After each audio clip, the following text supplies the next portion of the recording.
Hello, acrosso e Bradas Grappers. Or hello and welcome to Bradas Grappers. And I don't know about you, but I'm feeling a tad swifty for this episode because we have hit the magical number 22. Oh, Lucky me. However, this particular episode, we are going to be heading down to the valleys and the Welsh capital as last weekend saw Cardiff hosting both Attack Pro Wrestling and Mystery Wrestling, just the two shows, all taking place at the Cafes Community Centre. But before we look at the fun and games of what happened that weekend, much like Don Callis family, this podcast is expanding itself, it feels. So with that, let's introduce two new names who a lot of you will know, especially if you're in the north. The first debutant is one half of the penciled in podcast team, which I, not to brag, actually helped produce. So blame me if things go wrong. So this is effectively a normal day out for me recording.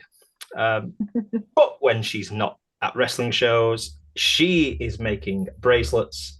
The master of the bracelets, penciled in Nikki. hi.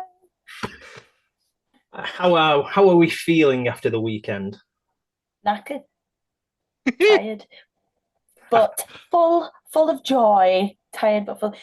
You know what? I'm going to say this because you mentioned the bracelets. When I was there, I had my lanyard with full of all the bracelets I made because that's how I carry them now rather than fumbling with them. And somebody called me the final boss of bracelets, and I like that. So I'm like pretty made up now. I'm keeping that forever.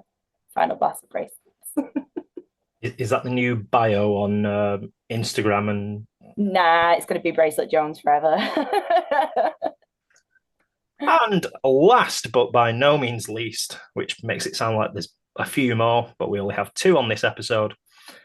1/3 of the Dammit Vacant podcast, where you can find exclusive or exclusively only Ian Skinner facts. Asterisks. All true. He is also another 1/3 of the Repeat or Delete podcast. Ladies and gentlemen, Joe. Hello. You all right? It's nice to be here.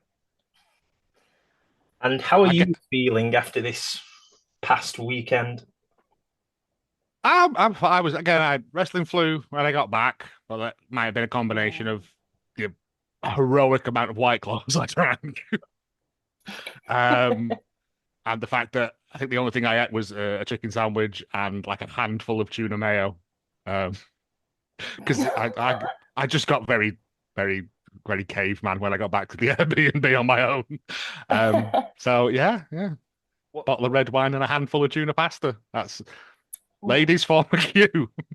Fancy boy. I can't eat when I'm out drinking. It feels like it's a waste of energy. You're supposed to eat. It's all Booze beforehand, at is a least. food, though. Like It.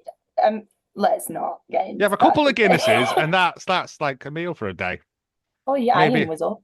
maybe a buttered Weetabix, but yeah. Anyway, no, I had a tremendous time in Cardiff. It was lovely to see people I haven't seen in a long time, like yourselves, and some new people that I've never met before. And it was. I'm going to say one of the best shows I've been to this. I'm going to say this year, but that doesn't really I mean, it's hold much The sway. best one. Yeah, but no, one of the best. I've not laughed so much in a very, very long time.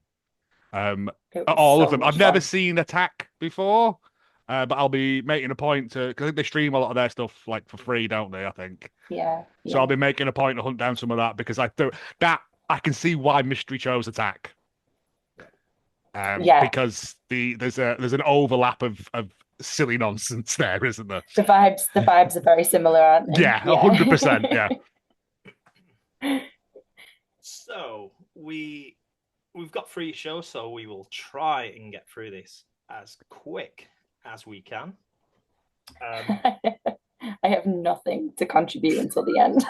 You can listen and just go, I can't wait. I'm just going to nod and smile. I hope you've got the card for the first mystery show because I remember some of it. Every okay, that's good then. I've come prepared. I will just say at this point, so edit note Peter, sorry. For those that do not want to hear Mystery 21 and a half, please fast forward to the time that Petter will say in the next couple of seconds. Fast forward to 1 hour and 7 minutes. And there we go. This is way more advanced than the stuff I just have to put Future Joe in, like, yeah. Let's insert Future Joe. Yeah, I find that's forward planning. You see, I'd have none of that. But yeah, I just wing it. But I actually wrote an intro which sounds so professional.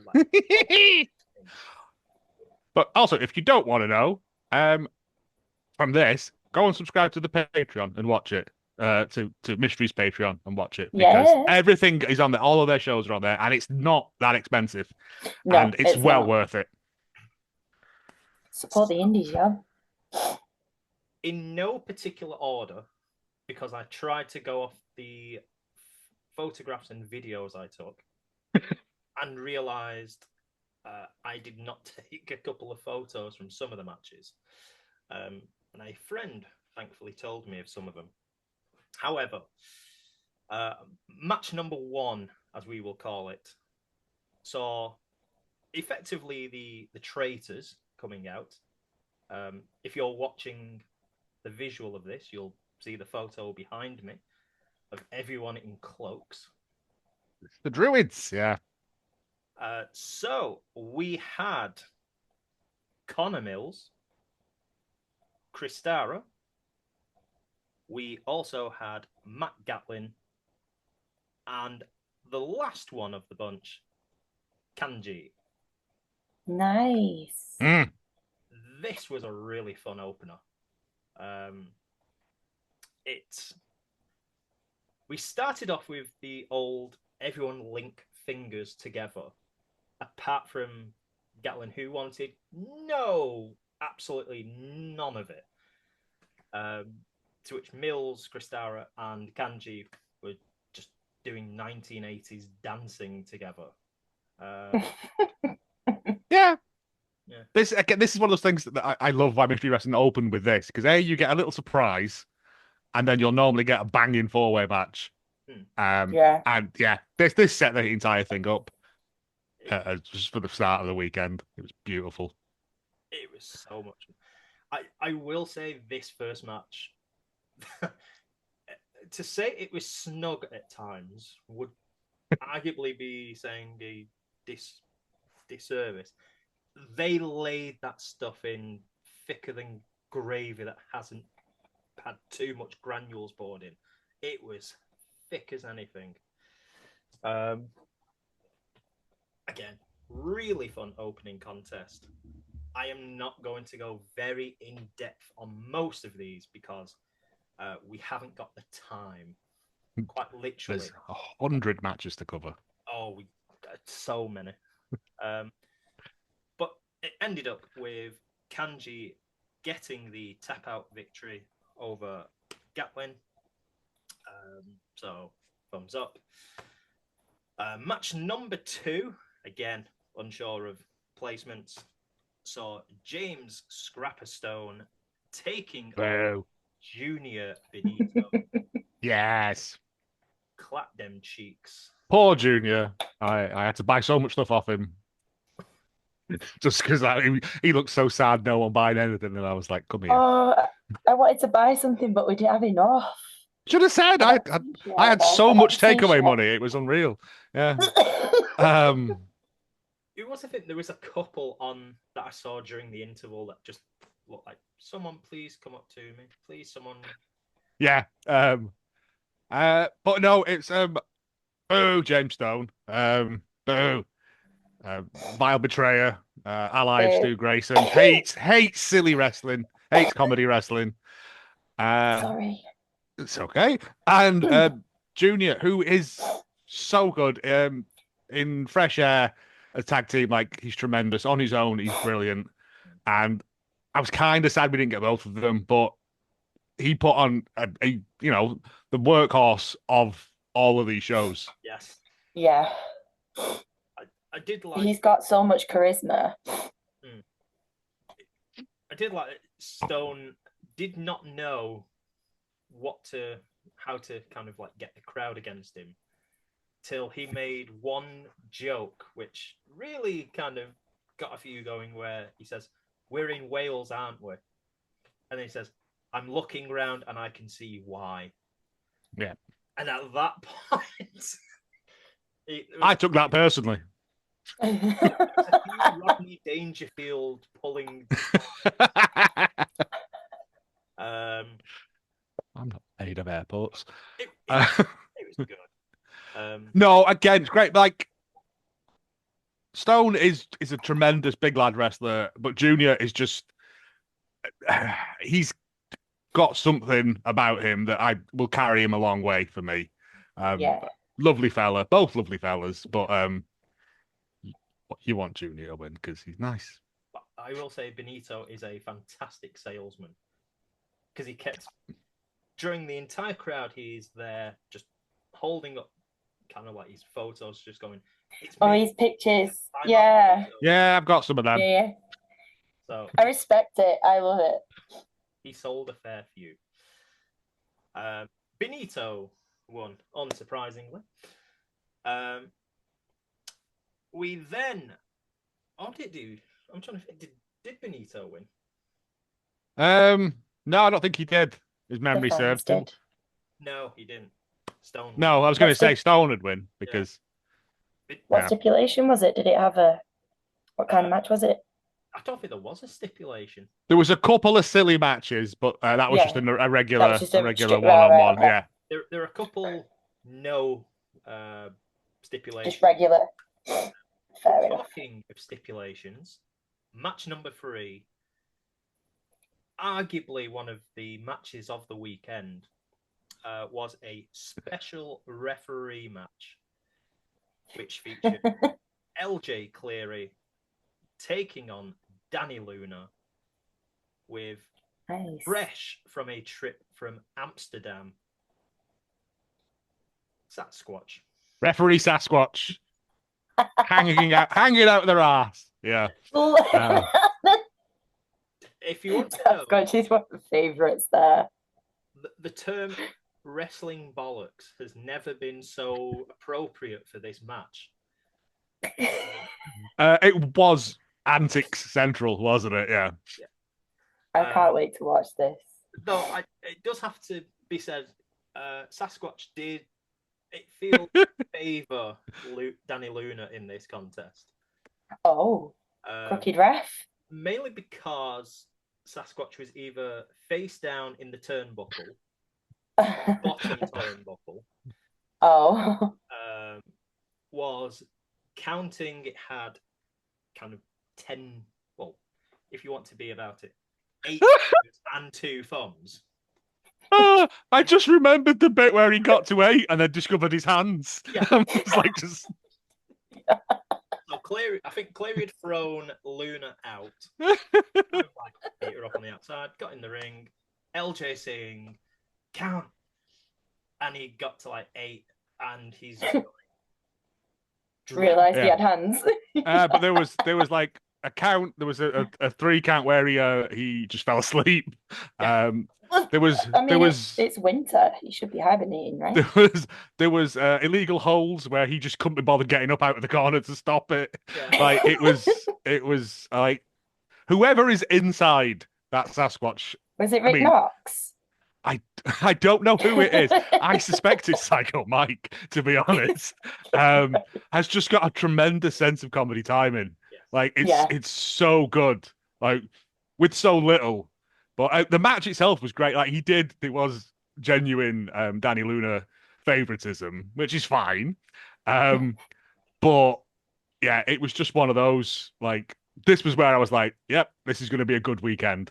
Yeah. Because you had LJ choking Luna and come over and stop clearing, just going, no, stop. And then Luna would be choking kind of like Cleary. And you would have Sasquatch in the corner stroking the turnbuckles and kind of the top rope and smelling it. Well, oh God! Yeah. They're just going, ref.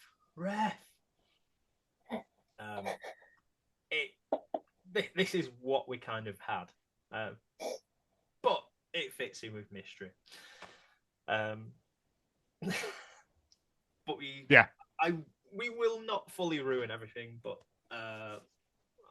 Luna picks up the victory as if it was anyway from the ref. No, but it was a great match. Like, the match itself was great, and it just had these absolute silly moments in it, and like both Cleary and Luna getting annoyed at the ref and each other. Like, it's well worth a watch.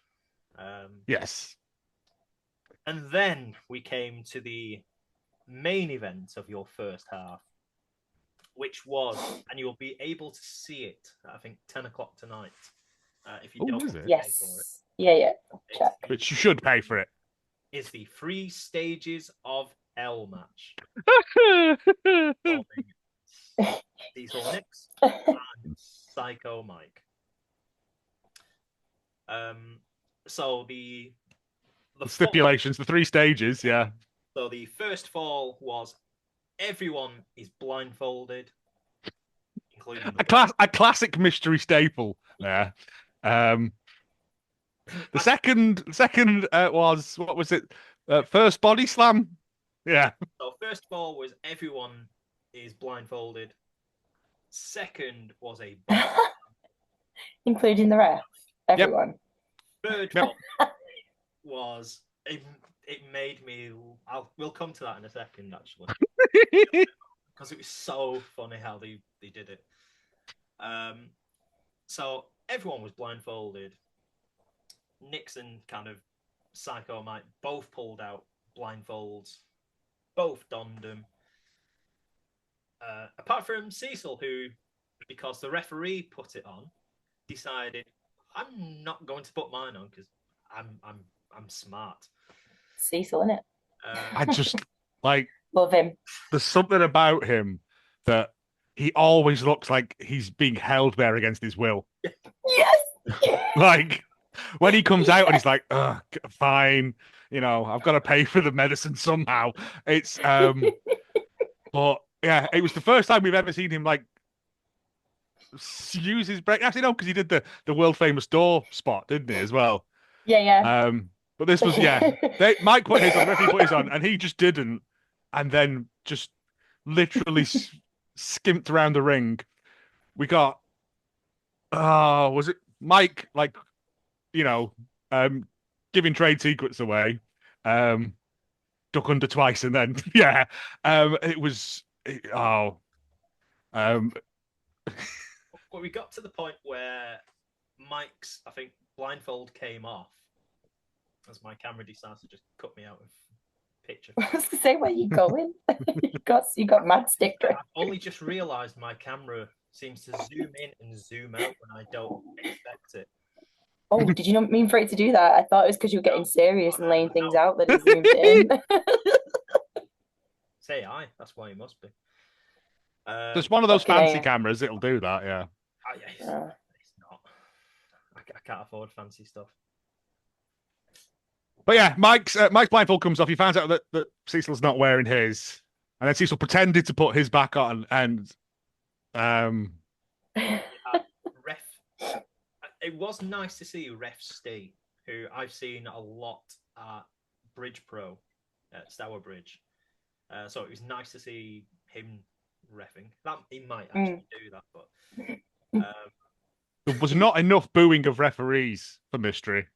Unless it's just Canadian refs that we boo. I don't know the rules. There was I saw Blue Sky wasn't happy with us. The Canadian fans were like, they're not booing I'm the sorry, referees. Canada. I'm sorry. so It's not sorry a British if thing we to boo referees. Like, we love Brexit. yeah. But yeah, we did let the side down a little bit there. Apologies, mystery fans. It's not very Canadian like to boo though. Yeah, but it's Gatineau, it's Quebec. It's like French Canadian, isn't it? They're a whole different species of people. I was going to say it's not really Canada. I'm not getting into the whole geopolitics in a bit, but let's not. From a Canadian friend of mine, but to be fair, yeah, from Toronto, so them and kind of like Quebec.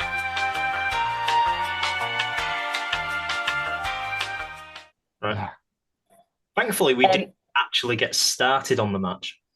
So that's which match we? Oh, you were just start. Which one were you on? It was the second stage, wasn't it? We didn't even get to say what happened in the first. We just had the referee, and then it said you have 2 seconds, and then it went off. So I just saw a little clip actually pop up on my Instagram of thingy trying to figure out where their dicks were so that he could low blow, and he low blows the ref. Yeah. Yeah. Glad there was context added to that. The first of many Psycho Mike groin assaults that weekend. Very groin themed, wasn't it? It's what he does best, and then adding Gene into it is it was just like watching an episode of Bottom. Yeah. Yeah. I should have done how many groin kind of like punches there were, because there must have been about when you watch it 5 or 6 in that one bit. It was essentially, well, we'll get to it when we get to it, but it was essentially like a Rube Goldberg machine of groin punching. Yeah.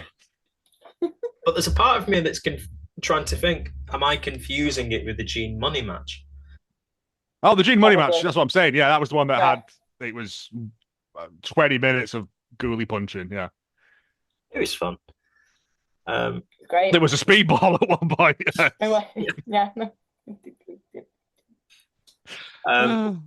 So we'll carry on because I don't know.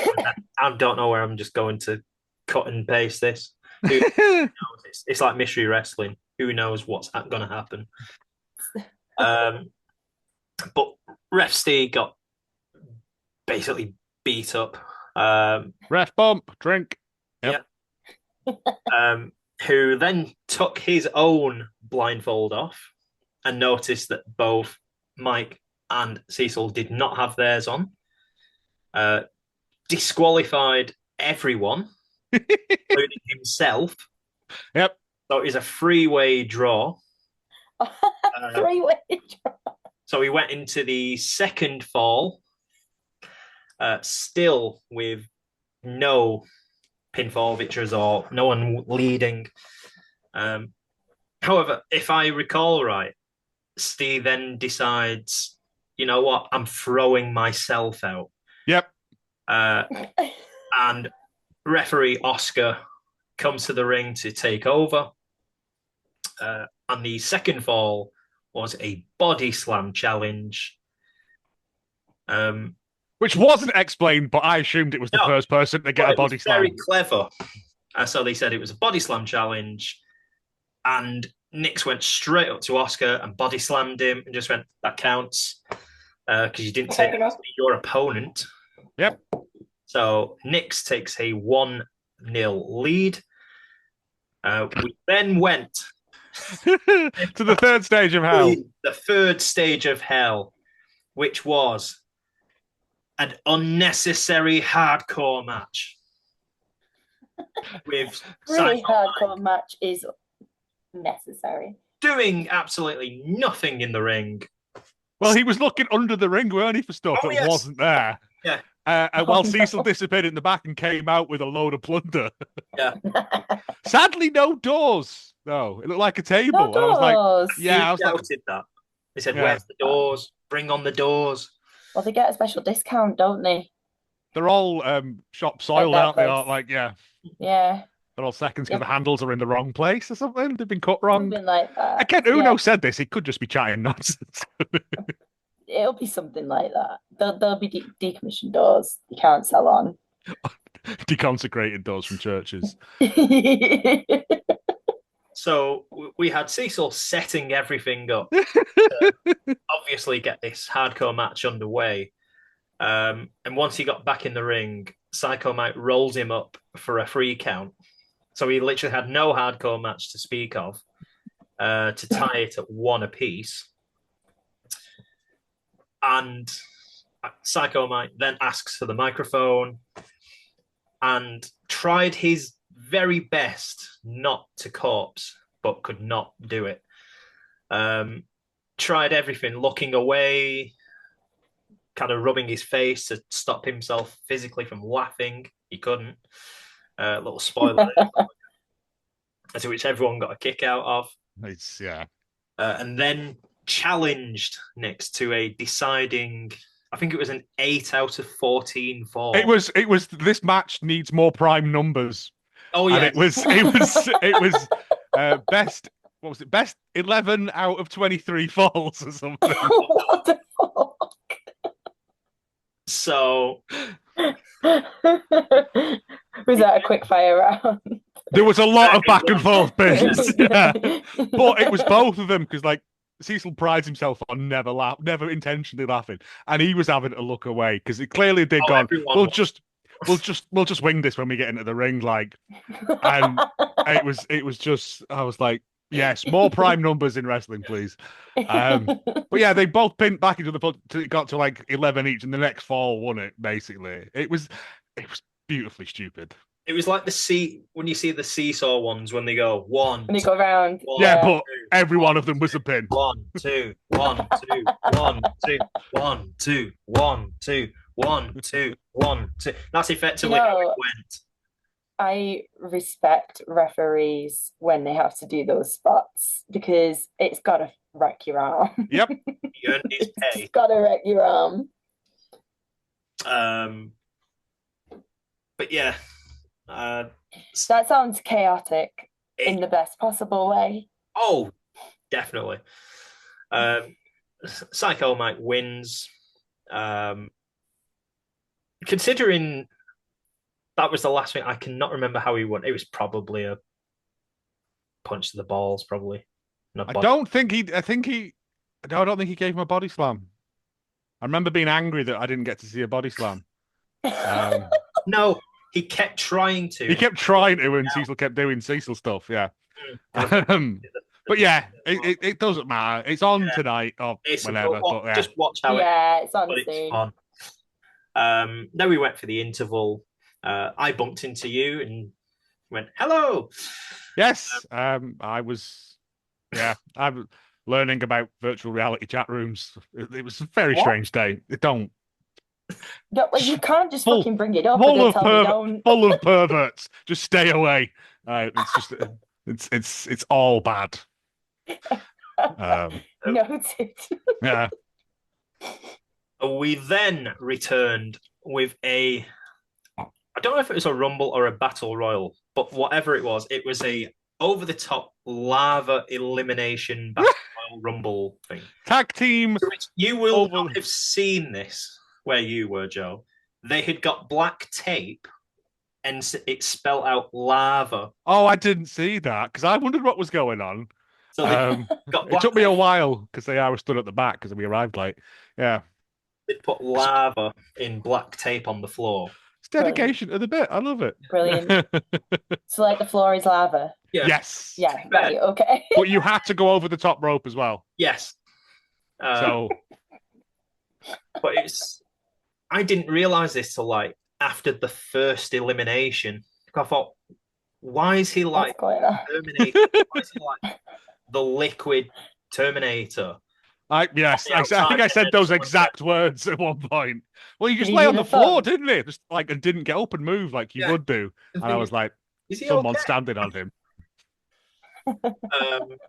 But the participants in this was Top Dog, Franklin Meyer, Ravy Davey, Harrison Bennett, Josh Holly, Haddy, and Rain Leverkusen.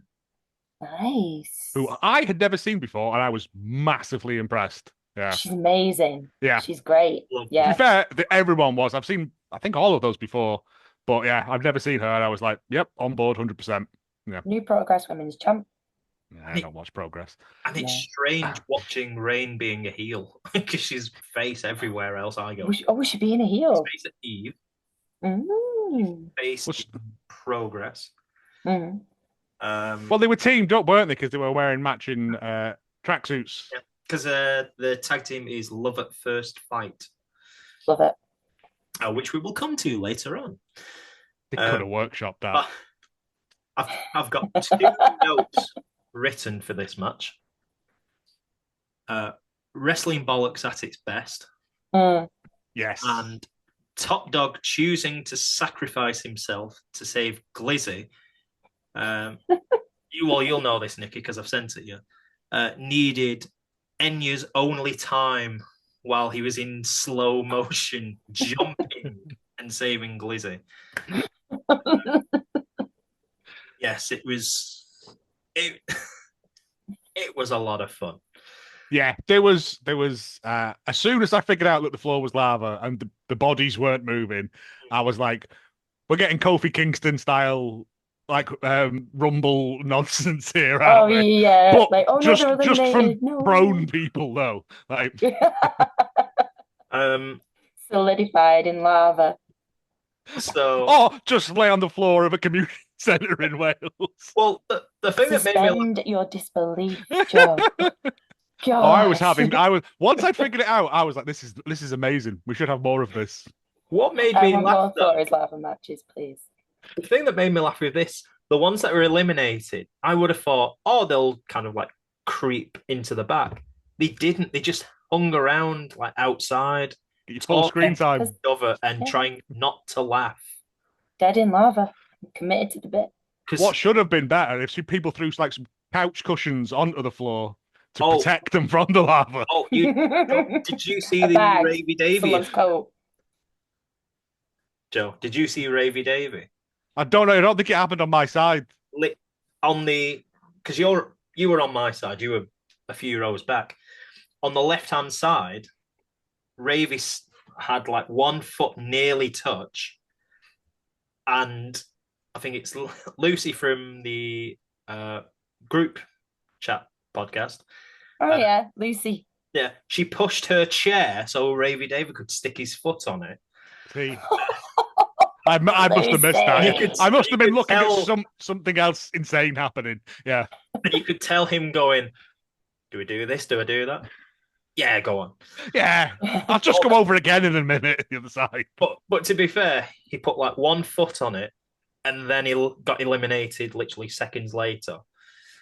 Also, shout out to the referees around ringside who were wearing the most ultra protective materials for boots known to man, otherwise known as kitchen foil. Yeah, they just covered their feet in foil. Yeah, it was great. Okay. It's high production values. Oh yeah. Listen, it's mystery wrestling. I just accept it. Yeah. What? Oh right, yeah. Of course, it's mystery wrestling. It makes sense. What I loved though with Ravy, after he kind of got eliminated, he did go like full Terminator 2, shouting and screaming with like his thumb and hand up. Oh, good. I was going to say, did someone scream like they were being burned? But he went further. He pushed himself backwards under the ring, so he just 1 arm was stuck out with a legend. Love it. I don't know if I still have that photo. I should have somewhere. But Rain Leverkusen takes the victory.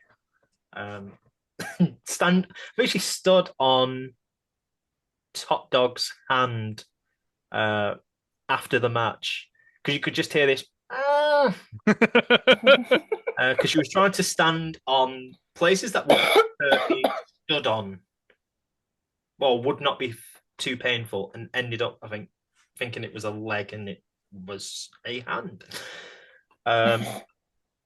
We come to Mike's favourite part of the show, the penultimate match of the night, or the show on this occasion. And it was the Bryants against KPK. All I can remember was there was a lot of fast people in the ring, and I spent half this match having to get up off my seat and moving to the side because they kept because they're diving into the crowd. Yeah. I've never seen the Flying Bryants, and I was like, who are these? Because I like the fact they've all got different haircuts, so you can tell them apart. So there's like Brian Alpha, yeah. But I was like, they're not really brothers, are they? It's just a thing. No, turns out apparently they really are brothers. And they're tremendous. I had a bit like, oh, don't watch Iron Claw. Bad things happen. But no, a really good. Again, one of those, like everyone just going 100 mile an hour constantly. Which, for the amount of silly nonsense that we'd had, yeah, this was one of those ones you just go, oh, okay, there's going to be no silly. Well, there was some silly nonsense, but it was like tag team silly nonsense, yeah. But it's a really, really good match. I'm genuinely impressed with everyone involved in it. Like, yeah. Well, KPK had a look of like the Warriors because what? No, it was like they'd all come dressed as Sting, and hadn't told each other they were all coming dressed as Sting. You like carve its head when they all dress up and go, "I Melvis." Ah, yes, it was. If they'd have done Sting through the ages, that would have been fun. But yeah, I was gonna say, have we got to the point of Sting sat with like a burger and a massive cigarette hanging out of his mouth yet? Then no. Ponytail Sting is where it's at. That to be Henry Sellers, though. Yes, to be fair. This was a good match. I cannot fully remember anything about it other than the intros where one of the Bryants was the best Bryant of the three, and the other two just saying, "Did you ask for that to be said?" But it was the middle child. Yeah, but it was a fun match. The forgotten one. Well, it's more the mystery things as well. Is doing silly intros as well for everyone. Yeah. Because there was something. What was it during the Danny Luna thing? There was like, Cleary only eats half bagels. Oh yes, yeah. LJ Cleary hates half-eaten bagels. Danny Luna only eats half a bagel. Loves half-eaten bagels. Yeah. And I think Sasquatch loves all bagels. So yeah, but and then we had chants of we love bagels or we love half bagels, and there was just weird little. Yeah, but that's one of those things. Chanty as the Sunday, but there was still chants. I don't think that the wrestlers know what their introductions are going to be. I think some loosely did, some didn't. But the main event for all the marbles was Stu Grayson defending the mystery title against Flash Morgan Webster.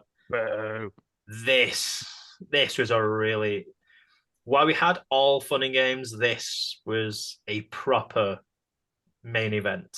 Stu hates comedy wrestling. Yes. So he's just out to murder people now. But Flash tried to add some humor into it. And that's what got his head kicked in, wasn't it?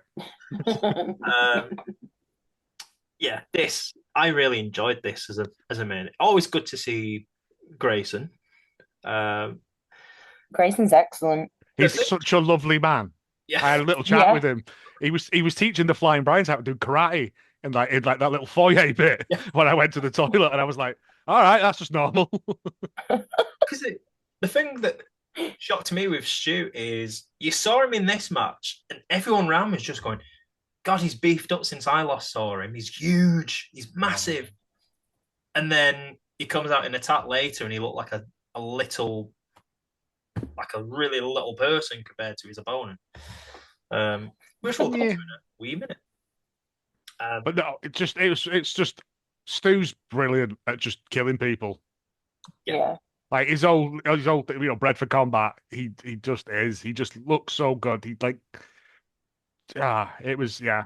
I can't say enough. I'm not a massive Flash Morgan Webster guy. I get it. It's just not for me. But watching him get his head kicked in was fun for me. No, he was the Grayson was the MVP of the 24-hour match. If that, that world's longest match they did. He at one point he ran a seminar. Well, I remember turning it over and he was just crawling around the rings with his boots on his hands like a crab, and I was like, yeah, give those this man Uno's everything. Boots. Yeah, those were Uno's boots, I think. Because at some point during that match, Uno retired. At some point during that, Uno retired and then didn't, and it unretired. I think I can't remember. It was one of the finest 27 hours of wrestling I've ever watched. I had a great time. I had it on the whole time in the background, even when we was because I was having a bad time sleeping at that time, so I just had it on the whole time. It's great. The cult of bucket, we got so many great moments from that. Yeah. It's a beautiful thing, and Stu definitely put a shift in, because I think it was like 23 hours in and he was just doing press ups in the ring on his own. And I'm like, man's a machine. I don't even know if I think he did have a sleep at one point, because I know the intervals, some of them had sleeps. I don't know if he did, but he had boundless energy. Who doesn't need sleep? Sleep's for cowards. Probably. I think it said he had overall 3 hours sleep during it. The rest of it. You're just like, you crazy bastard. May his pillow always be cool. If he ever chooses to sleep on it. When he chooses to use it. But the one word for this match, rotation. Yeah, them Welsh lads were having a fun time, weren't they? Oh, well, they kept shouting, "We want rotation." And then Stu basically shouted at him, saying, "A flip is a rotation, you idiots." And then, I thought they were talking about crop rotation. To keep one field fallow for years, so that you don't kill the soil. I mean, it's what you want on wrestling, farming kind of hot. It's mystery wrestling. Who knows? Agricultural interests. It's a good idea for a character. Have you not been seeing all the jobs that London Lightning's been trying? Maybe that's probably tried farming at some point. Kind of sad we didn't get London. I was so sad we didn't get London. I'm gonna be honest. He should have just been behind the pop bar or whatever, just selling stuff. I want to hope it's Sasquatch. Bartender. Just to convince myself he was there. He just did not want to be seen. He's behind the scenes. Yeah, he was operating the hard cam. But effectively, that whole match was just chance of rotation, and it was funny for the first two. It's that thing of running it into the ground, though, that some people do. Yeah, and it was it wasn't like a Rev Pro one where, like Hardcore Country, where it went on the entire length of a match. But I mean, they gave it a good go. They're having fun. I can't be angry, but I was a bit angry at the time. Yeah. Unsurprisingly, Stu won. Then we all departed for a... Was there not some antics of the Attack 24/7 belt at some point? Oh, this is in the next match. Is it? I remember Cecil winning the Attack 24/7, and I thought it was before the Attack show. Because then didn't he lose it at the next show? Yeah. He lost it hours. I think who had the title? Oh, was it one of the Bryants? Possibly. I have. Let me open up Cade's match. No, it wasn't the Attack show. He defeated Dean O'Brien. Yeah. Yeah. Yeah. It was during that, and then they all ran off. And then there was a whole, and I'm like, I love a good 24/7 belt. Like, me too. When it's done properly and it's just like a Benny Hill chase scene. Yeah. Yeah. So we tried to go for food. I didn't. I was stupid. I decided to hold on till I got back. More on that later. Can I interest you in a handful of wet tuna? You know what? That would have been far better than what I actually had in the end. They all went off for food. I just went to the pub. I'll go early on this. I ordered a McDonald's Ooh. at 10:18 Ooh. and was told Oh. it will come in 10 minutes. It never The came. McDonald's was literally 8 minutes up the road, and I didn't get it till about 11 o'clock, and it was freezing. You know, when I grow up, I want to be the guy whose job it is to sit on the burgers before they deliver them to you. Is that a fetish or? No, because they're always like, looks like someone's just sat on them, don't they? Like when you get them, like when you put your school, you used to put your school sandwiches in your sandwich bag, and then they'd be like flat by lunchtime, like the body of Christ. Yeah. Maybe, I was gonna say that's never happened to me. Maybe you could probably You've afford never had Tupperware it, or like- something like that. Yeah, ours were just in carrier bags. No. You can't get a Big Mac from down here because when you do, it's just like the burgers are all hanging out the side and all the sauce and the lettuce. You is took on that the back other in and side, held you it lift up. So that one on the picture, you'd be like, "Is this a joke burger?" Like, Yeah. Yeah. No, they never come intact. They always come in with like their tongues hanging out. it's like they've assembled them like with a robot, but a drunk robot. Yeah. Yeah. Okay. Mind you, I don't get McDonald's. I go for Tim Hortons, but that's just me. I'll tell you that involves tuna fish. I'll tell you a very long, boring story about Tim Hortons one day. And the fact they never responded to my complaint. Bastards. And that'll be behind the paywall on tier 2. There was, yeah, it was awful. One of the worst things I've ever had to sit through. So we came to the evening, and it was Attack Pro Wrestling hoodie weather free. Match number 1 was the 24/7 title scramble, featuring the champion Nino Bryant, Cecil Nix, Junior Benito, Chris Dara, Ravy Davey, and Shane Hook. This was just fun chaos. Yeah, what you want in a 24/7. Everyone just trying to pin everyone at the behest of everyone else. So I think it was Nino ended up getting the initial victory. Yep. I think they pinned Nix, if memory serves. It sounds right, yeah. And then after the match, Nix basically grabs Nino's hand to almost say, "Well done, fair play to this lad, everyone applaud him," and then rolled him up and became the 24/7 champion. And then dashed.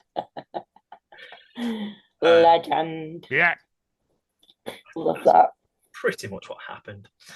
Match number 3 saw Danny Jones taking on Stu Grayson, who was now a good guy. Yeah. He was a healer, which did make me laugh.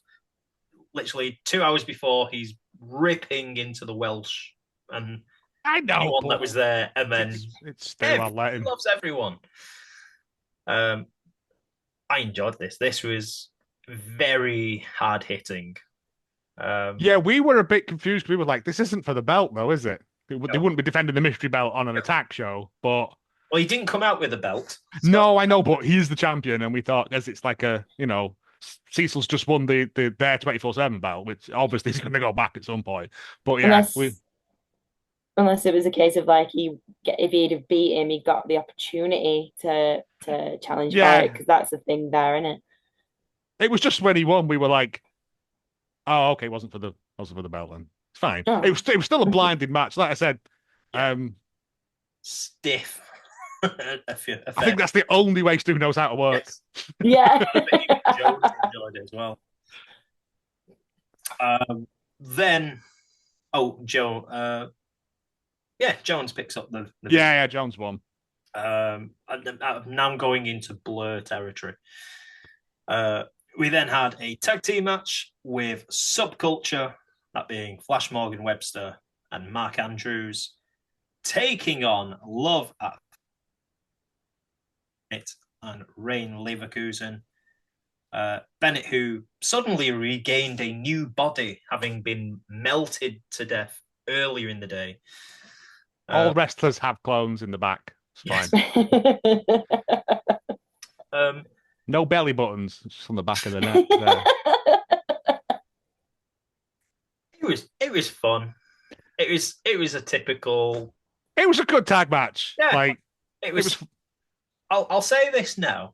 There wasn't a single bad match across the whole 3 shows for me. No. Every match was good. I was never bored. Yeah. Mm. One thing I will say about the scramble match, slightly rewinding. At one point, you had Ravy Davy on the outside, and there were 2 little lads that were on front row, and a spare chair at the side. And Ravy Davy was basically asking him for like tactics.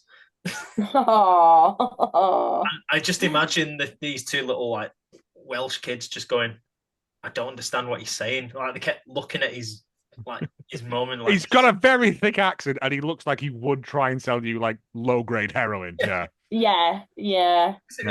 It was one of them said, why don't you get back in the ring? And he went, It's a tip for you. I'm buying me time. I'm buying me time. Can't win if you're on the outside. But it was the thing of one kid had to like suffer and just listen, and the other kid just got, can't you just piss off and go in the ring? That's how it kind of came across.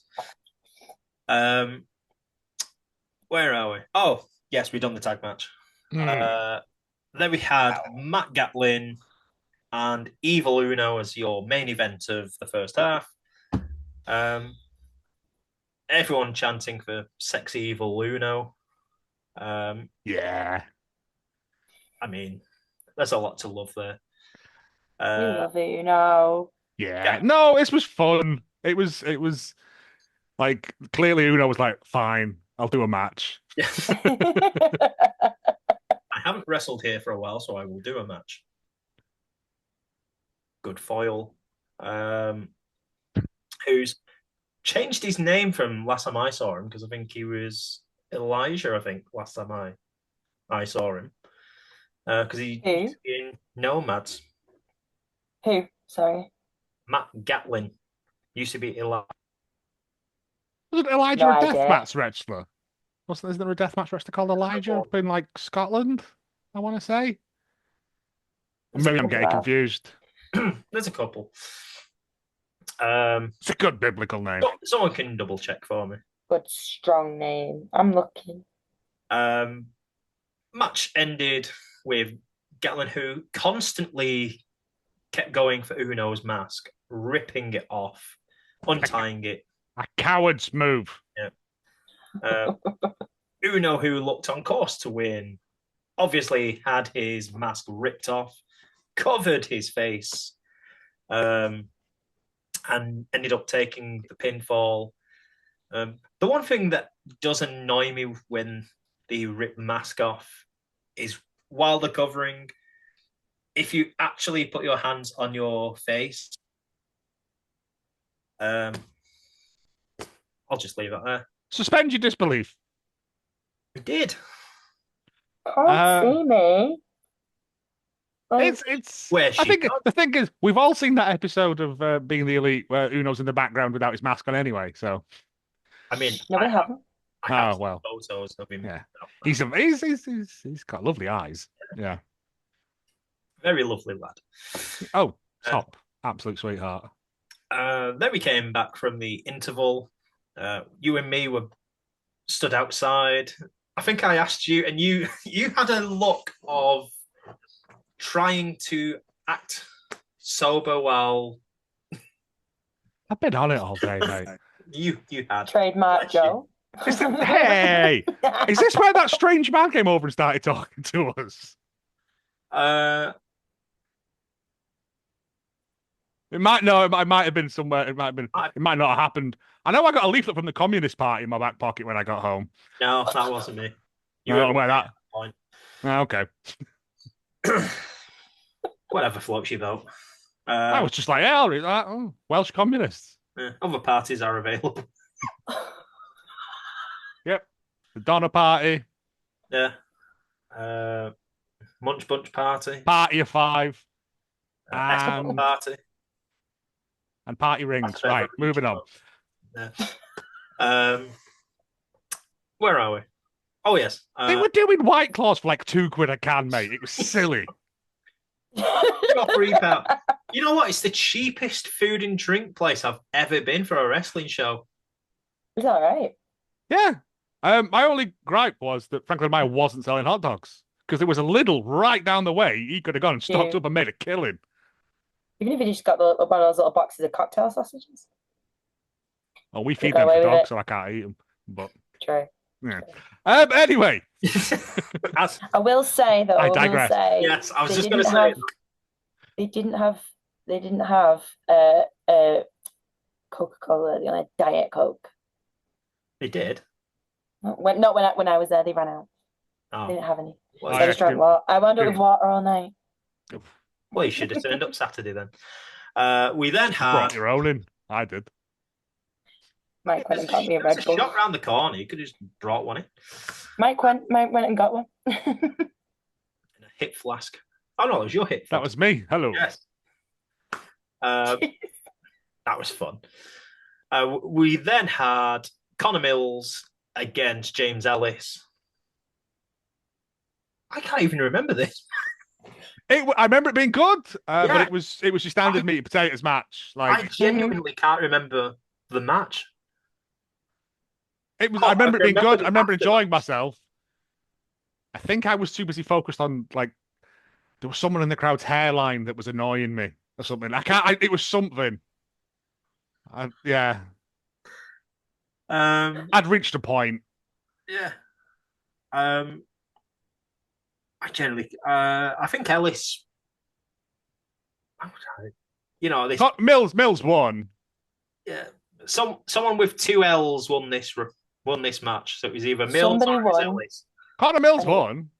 And it I was a remember fun Mills match. winning because I was like, boo. And then after the match, we had Ellis going up to this little lad and his dad, and they've set this match up for the anniversary show. Yes, that's little Thomas's dad, I believe. Yeah.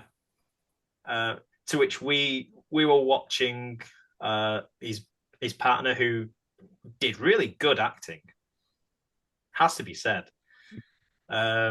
Just kind of hand to face on, oh, I can't believe that. It was more believable than some acting I've seen on TV. I'll put it that way.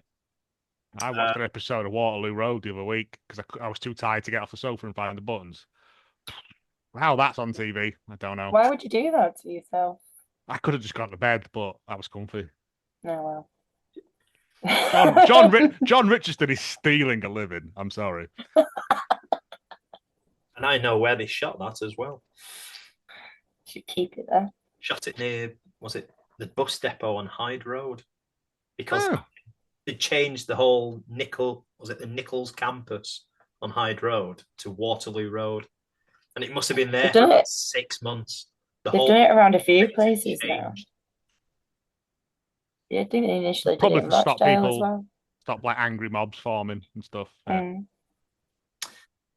One thing I've just remembered, after that Subculture Love at First fight match, we had Josh Holly come out challenging Mark Andrews to a match at the anniversary show in a courtroom tables match.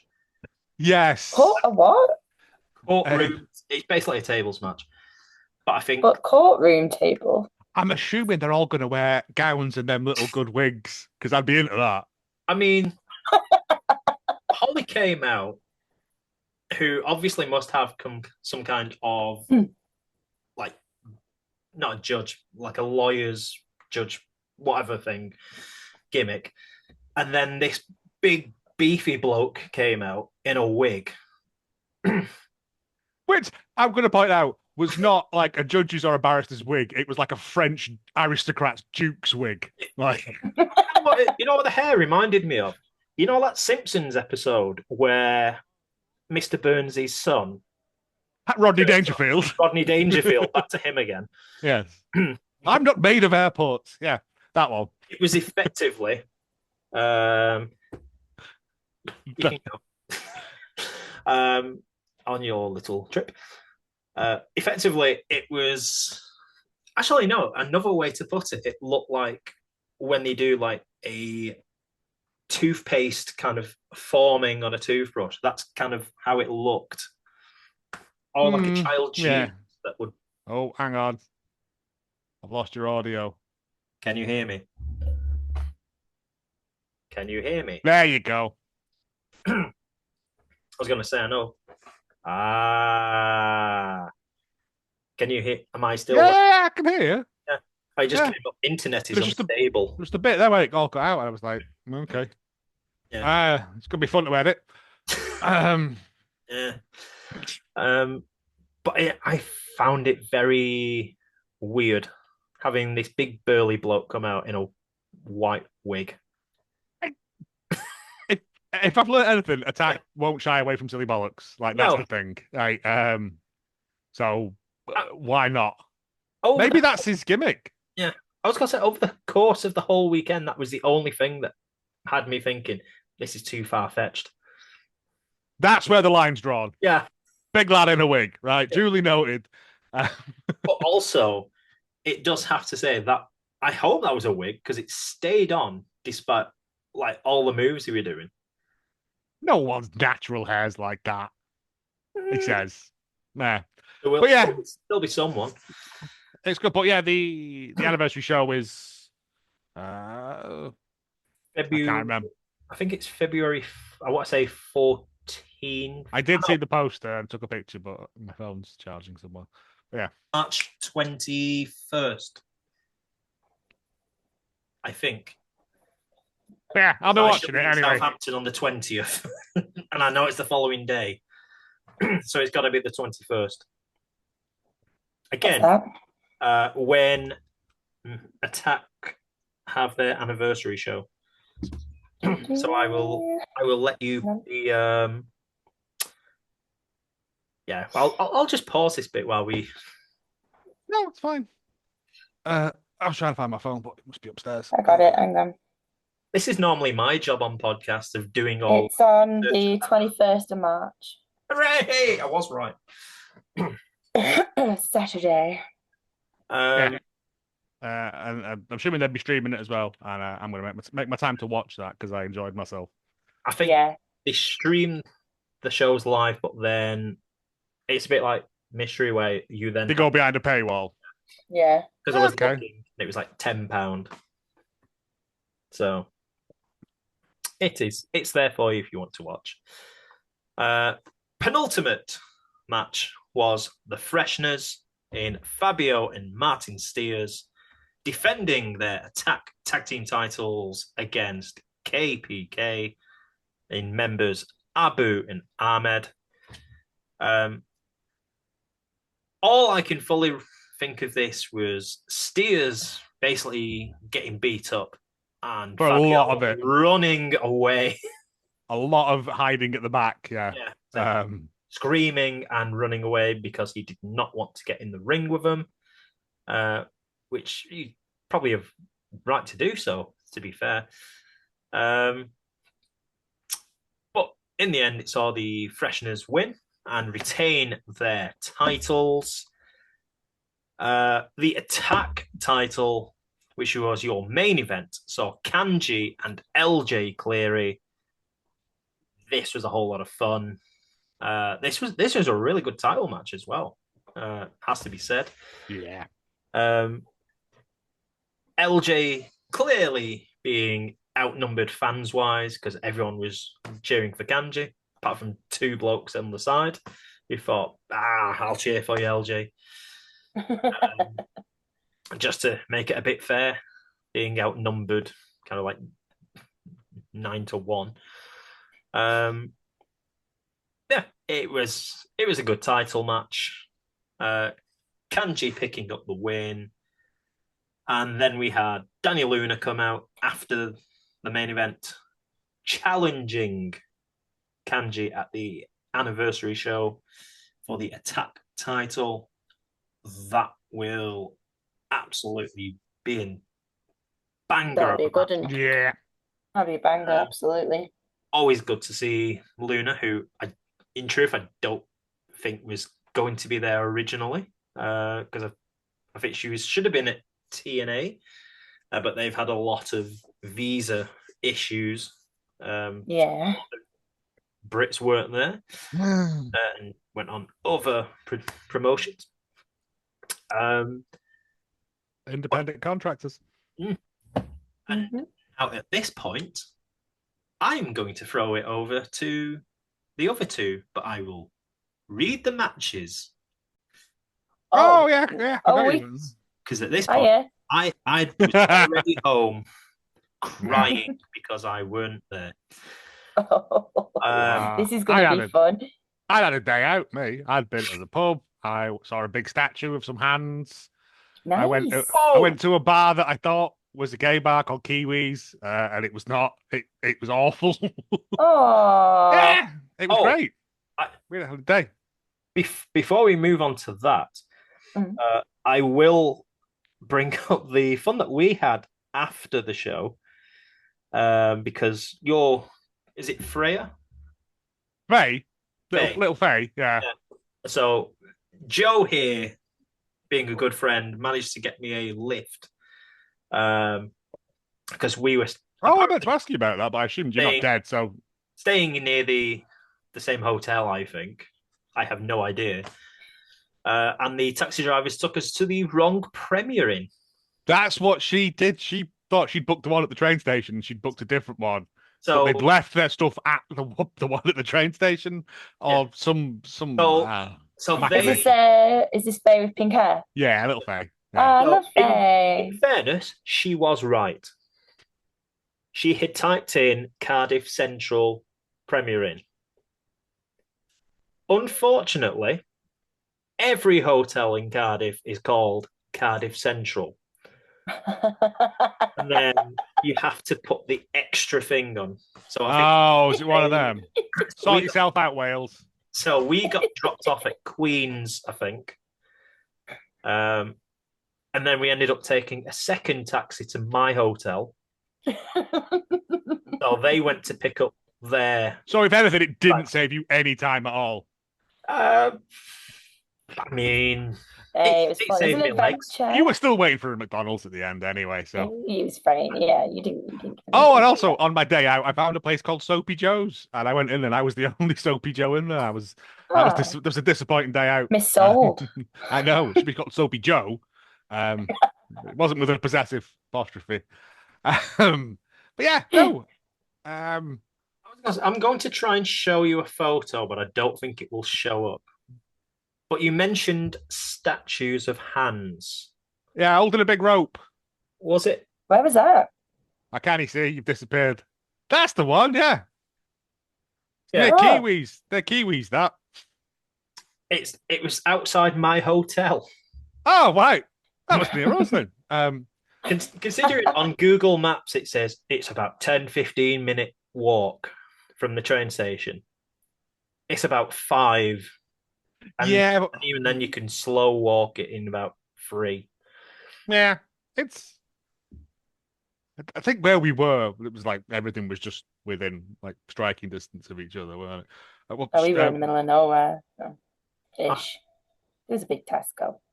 Because I was debating to get the train from Cardiff Central to Cafes I missed it, and then completely messed up what time doors opened. I thought it was 1 o'clock, and it was 1:30. So I ended up walking from the hotel all the way to Cafes, which was about 30 minutes. I got my steps. Yeah. It was a nice scene. It was a good day. Got to see some of Wales. What? Got to see massive swan. I've never been to Cardiff. See any. I've technically been to Cardiff, but literally like I drove into it, stayed in a hotel. We did some filming for something in a school, and then left. So I hardly saw any of it.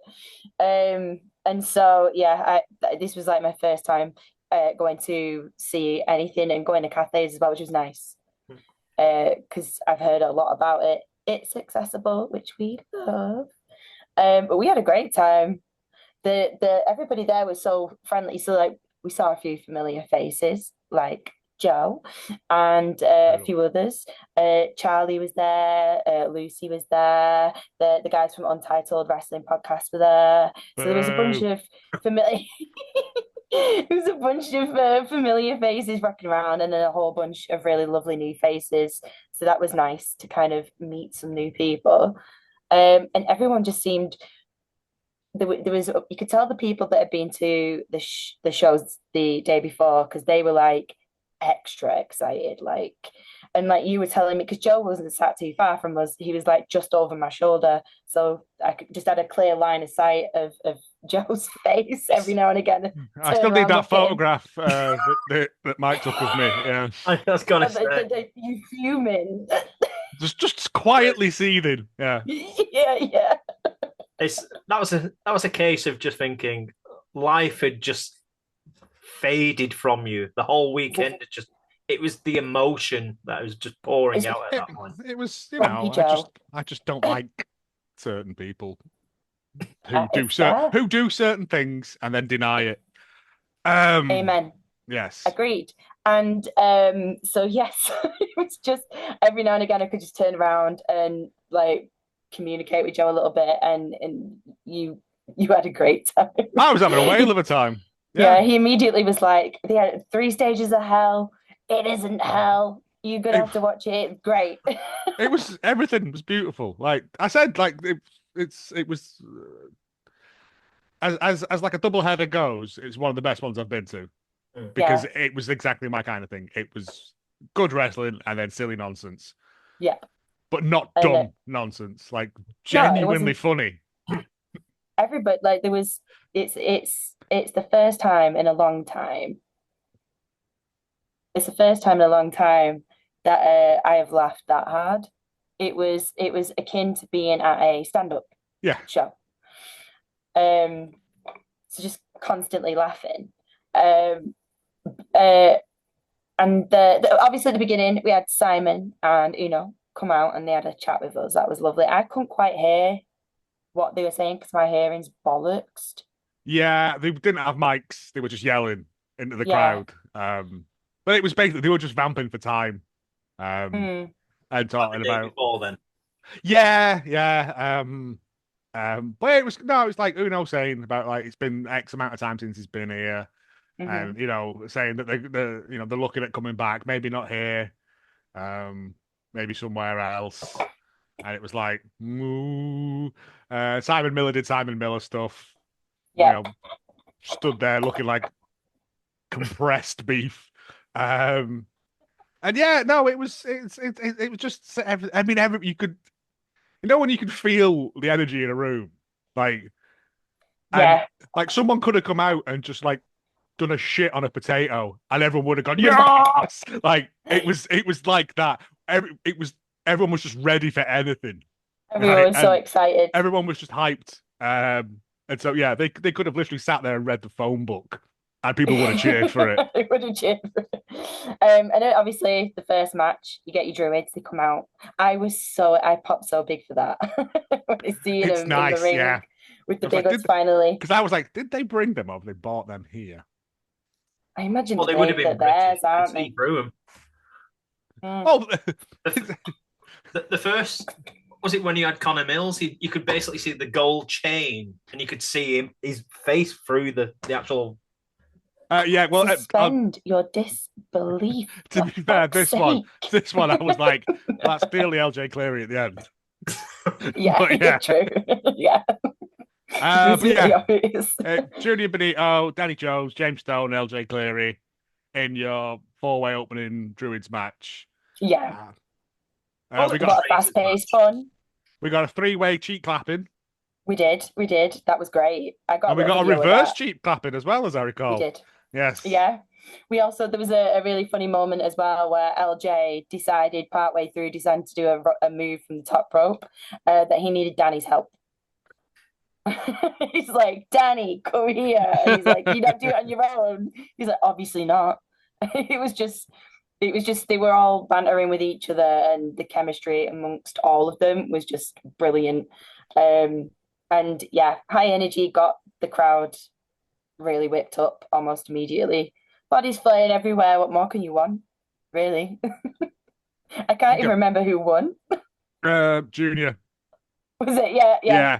It's the thing of, but this is why I think this is why they do these ones at the start, is because it's always fast paced.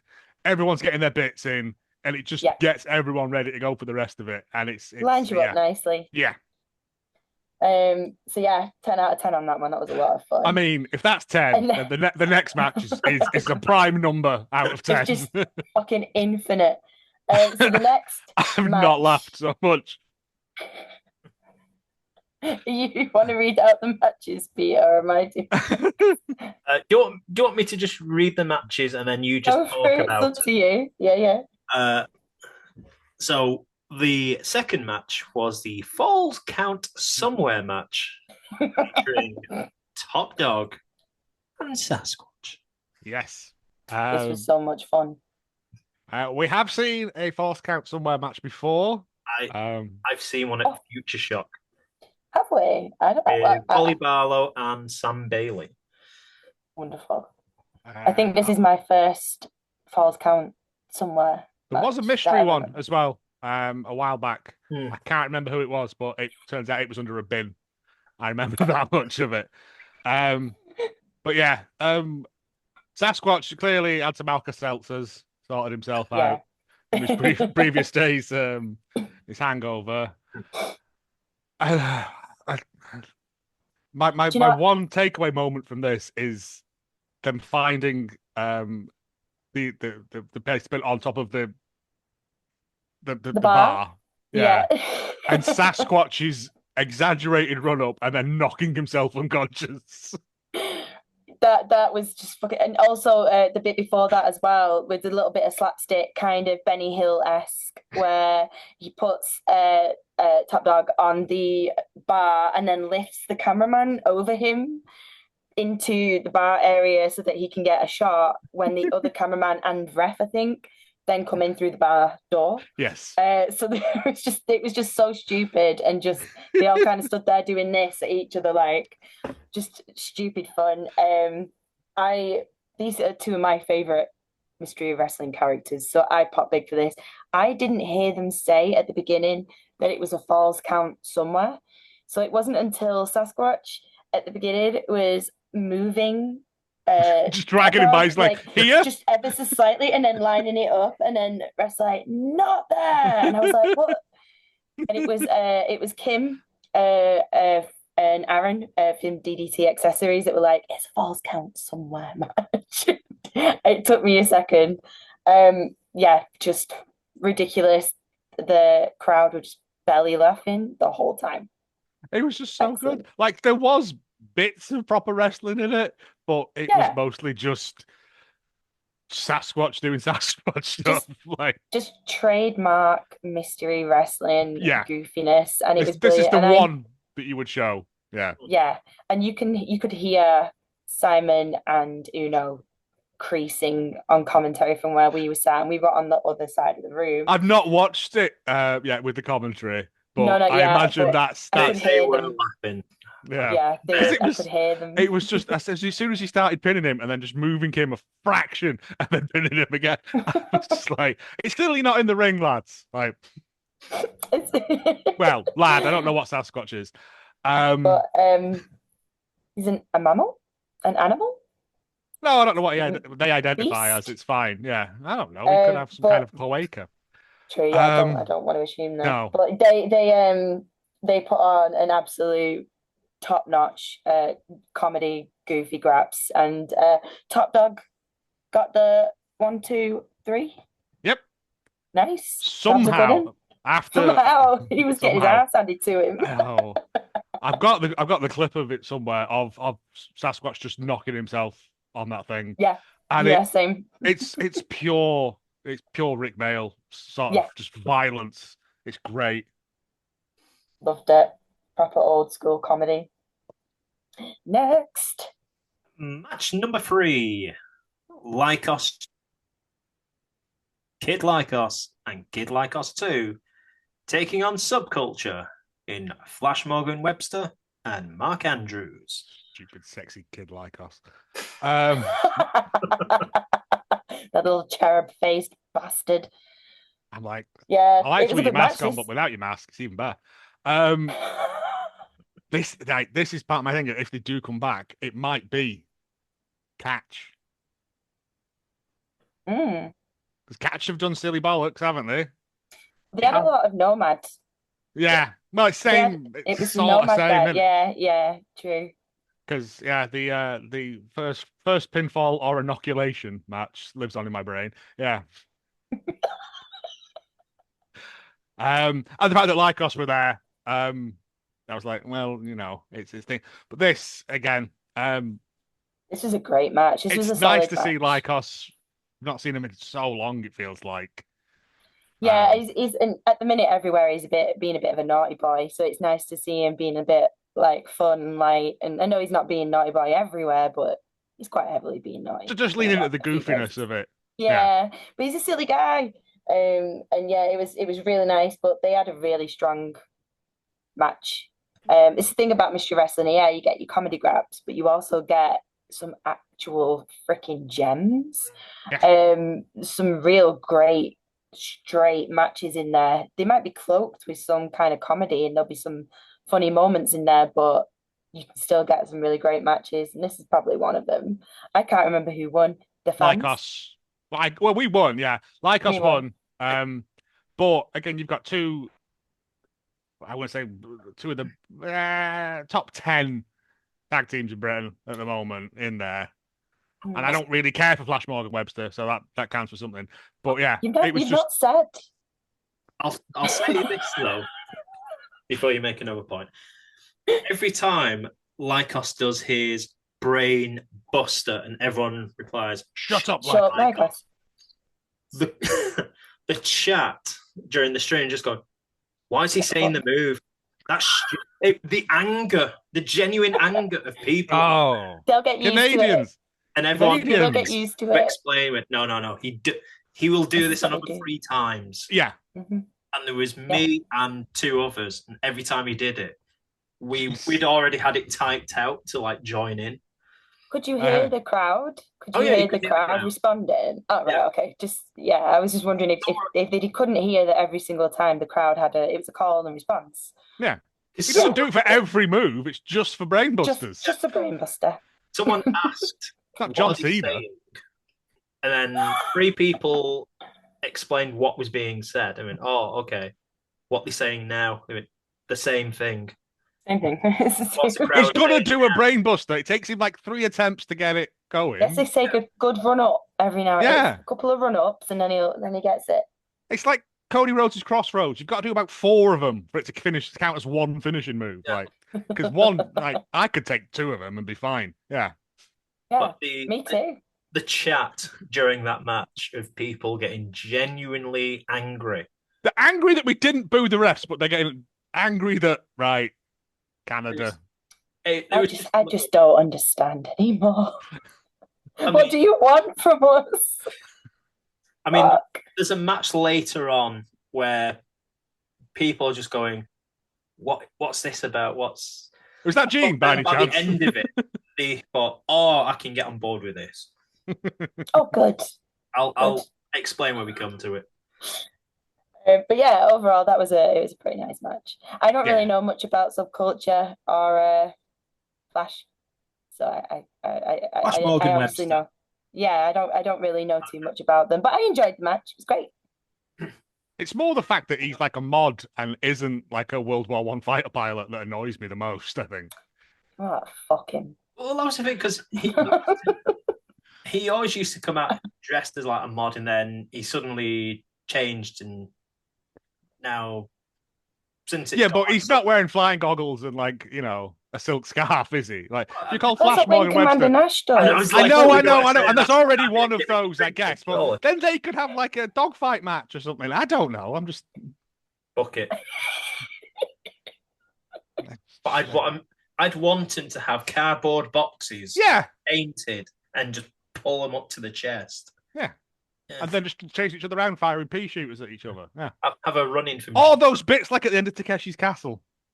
Like when it's all just stood in a car park. Like that, yeah. Next match. Well, next series of matches. So we had Yeah. technically 3 matches. This is ridiculous. I forgot about this. As we had I can't run this back fully. I can't remember how all this went. the original contest was for the attack. Actually, this wasn't.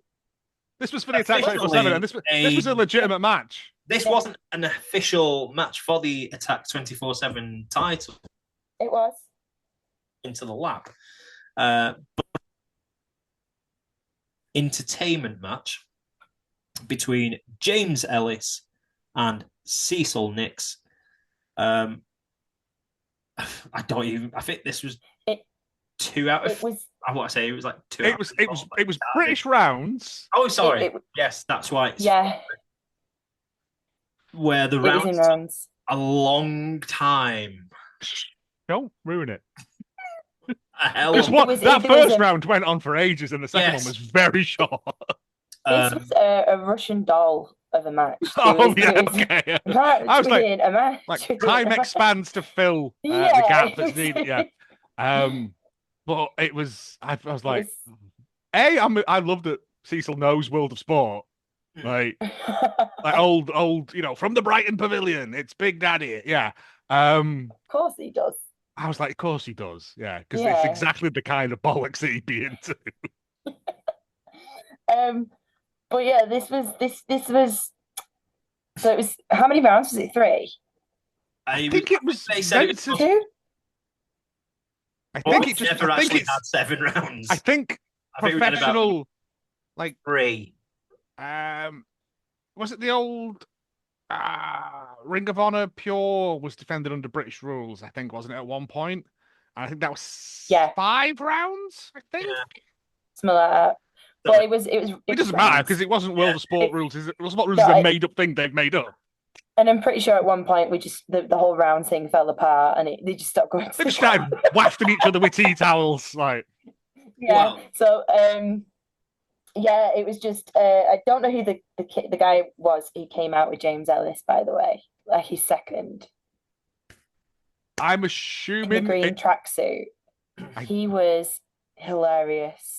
There was. I didn't even see him, to be fair. Not going to run through it all. But I didn't see. He wasn't featured much on. He's there was on the outside mostly when you saw him waving the towel, and that was it. The eye poke spots. So obviously there was a whole bit where James Ellis he eye pokes Cecil, and the referee's like, "Whoa, no, you can't do that. That's fine." So he goes over and he gets some money off his mate, and he gives him 25 quid, and then goes over and gets the remaining amount of eye pokes. Eye pokes. To which they loved the stream. That was so funny. It was brilliant. It was the fact that he was like, "Well, how much 25 quid gave you?" And when I gave him 25 and got his money's worth. Though Mike did point out he did one too many, so now he owes the ref. Well, as we know, mystery wrestling refs are notoriously corrupt. Anyway, I'm sure there's been that same $20 going around them for months now. He might have owed him petrol money, so he thought, "I'll let you just give it back." Yeah, kind of a meal deal.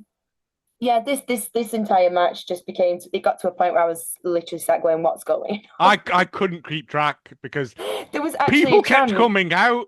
And I was like, "Who are these lads now?"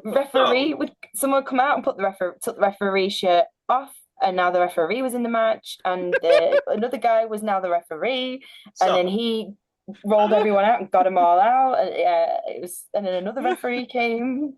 So I'll try and put a little bow on this bit. So you had Ellis pinning Nix, and because of that became the 24/7 champion. Yes. No one was thinking about. And someone said, "Oh yeah, he's just pinned the champion, so he's now the champion." And then fresheners come in Martin Steers and Fabio. Steers pinned Ellis. Yep. Which made him now the 24/7 champion. and then Mark Andrews joined the fray. And they started So- having their own little mini match. There was while a the other match was within a happening. match. Yeah. So Yeah. while you had both Nix and Ellis in their respective corners getting fanned with towels and old school World of Sport, we then had technically a match within their mini round. They were doing submissions and everything on it. And at one point, Cecil Nix got involved and put someone in a bloody submission for ages. And it was a pretty decent looking submission, by the way. But there was something else. I genuinely, it was a chant of, I don't know what's going on. Like, It was a what the fuck is going on? Because I was like, I turned to my mate and I was like, is that match fit? I don't know what's happening now. I'm so confused. The only way to describe this is, Pete, you're just going to have to get, you know, the Charlie Day from Always Sunny in It's Philadelphia. Pepe De Silva. It's Pepe Silva, yeah. Like, Carol! We just, there's no way to describe it. Just watch it. Just watch it. The fact that a second match happened while the first match was technically still going, I think. It was still going. Yeah. They were in a break, but But it was the thing of the crowd all like using the F word, and Simon Miller, you could just hear like almost under his breath just going, PG, PG. No, it wasn't PG at all. Very quickly. We lost that very quickly. But then you had Steers and Fabio wearing James Ellis shirts. Yeah, then there was the whole like Then turning, joining factions and turning on each other, and because I think they'd ripped the James Ellis shirts off, and underneath one of them had both of them had Cecil Nick shirts on, and then another one ripped his other shirt off and was a James. Yeah. And it was a turn within a turn within a turn. Cecil Nick's shirt. I meant to get. I didn't get one. So you can probably have that one because it won't fit me. We only had mediums left, and he's like, "It's a Canadian medium," and I was like, I got the Mystery Wrestling shirt in a medium. It's nice. They had no extra large ones left when we got there on Saturday. When I looked with Psycho Mike was he let everyone try on a shirt. He just went, sure it fitted. A wrestling show. Yeah, ooh. Some of them rotters, yeah. And I'm thinking, no. It's very hot in that room. Did he bring a lot of Febreze with him? But yeah, it's just one of those. It's one of those you have to go away and watch, and I think will be studied for years to come. It should be. It should go down in history as one of the greatest matches ever to be made. One of the most confusing matches in history. Yeah. I think we all ate a bit during that match. When Uno bought that. I reckon that was just Cecil going, just give me this, boss. And he's like, okay. Let me take the reins on this one. Everything's going to happen. I think that was the interval match, wasn't it? What? I think that was the match heading into the interval. Yeah, well, there was three more after this, so yeah. So I imagine that was the one that it went into the interval. I think, because I went and stood outside and was like, I need just it was akin to like the Coronation Street fight at Sov that just made me go and stand outside and question my life choices up to this point that have brought me here. Agreed, there was an absolute meltdown because once that match finished, the stream died for about 20 seconds. Oh, really? Oh. Everyone panicking, and then we came back with Uno just going, are we back on? Are we back on? Is everyone there? And everyone just going, yes, yes, yes, yes, yes. 20p in the Welsh internet meter. In case you haven't noticed, we are on an interval. But it was I'm glad the interval came when it did because it was getting real hot in there because everybody was getting everyone was so excited and having so much fun, but it was getting really hot. And there were so many bodies just running about. It was busy. It felt like there was 18 people in that last match alone. Yeah. The one thing I noticed on the Saturday was the first show, the mystery was warm in there, and then the second show was quite cool. Well, that's how I was comfortable all the way through it. That's all I can say, really. Anyhow, and we went. The had a third, nice interval, and then we went back into it, didn't Yeah. and then we had the challenger chooses her title, we? Yes. going up against Kristara, and it was, which title of Rio do you want? Very excited to see Rio there, to be honest. Yeah. Love Rio. I think we Absolute all, sweetheart. Yeah. even us watching on stream, went, "Oh, she's there." Yeah.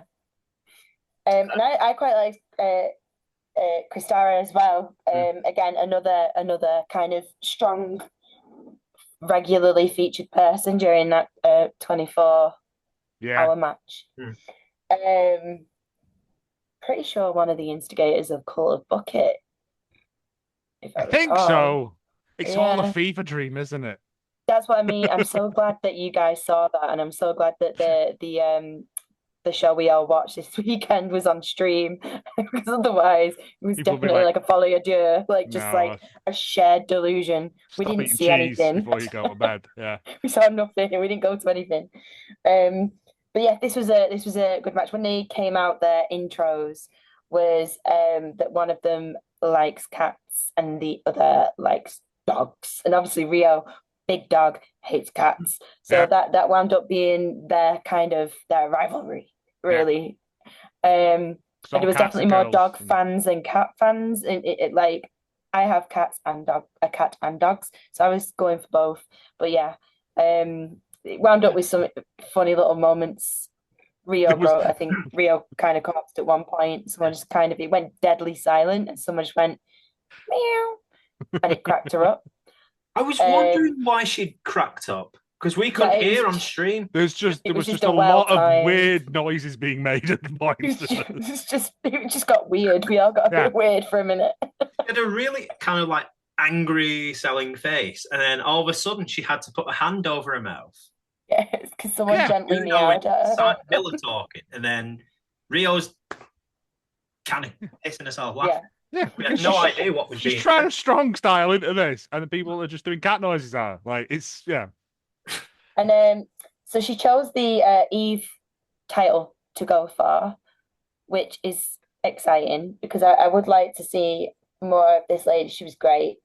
I got a lot of attention on the Eve Discord. A lot of people during this went, "I'd love to see Kristara over here." Yeah. So it would be lovely to maybe see her over here at some point.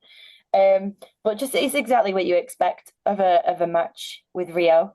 Heavy hitting, like just throwing this chick about. She gave back as much as she could. Obviously, Rio came out on top.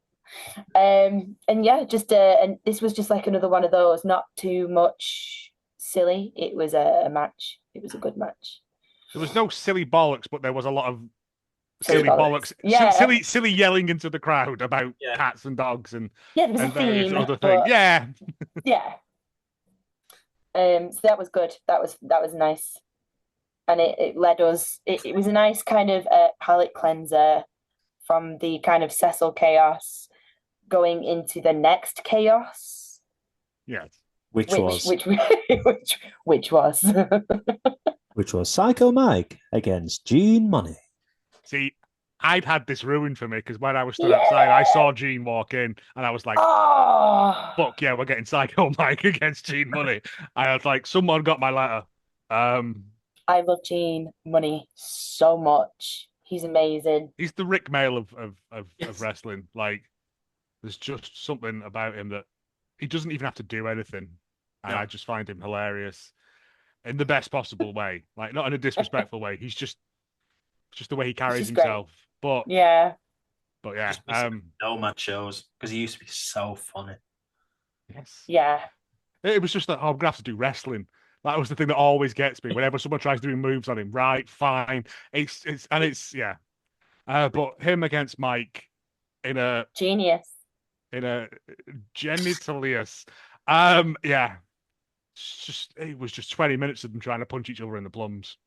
Pretty much. In increasingly elaborate ways. I didn't know there were so many different ways to attack one's groin. No, but these two could do a little kind of how to, like a little book, little flick like the book. Kama Sutra, but Just to, for dick punching.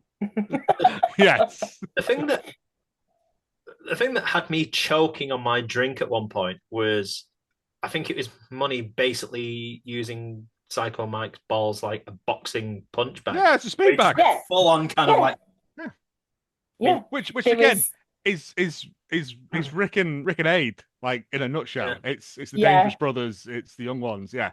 but the my favorite bit about it was at the very beginning when Psycho Mike got distracted by the hard cam.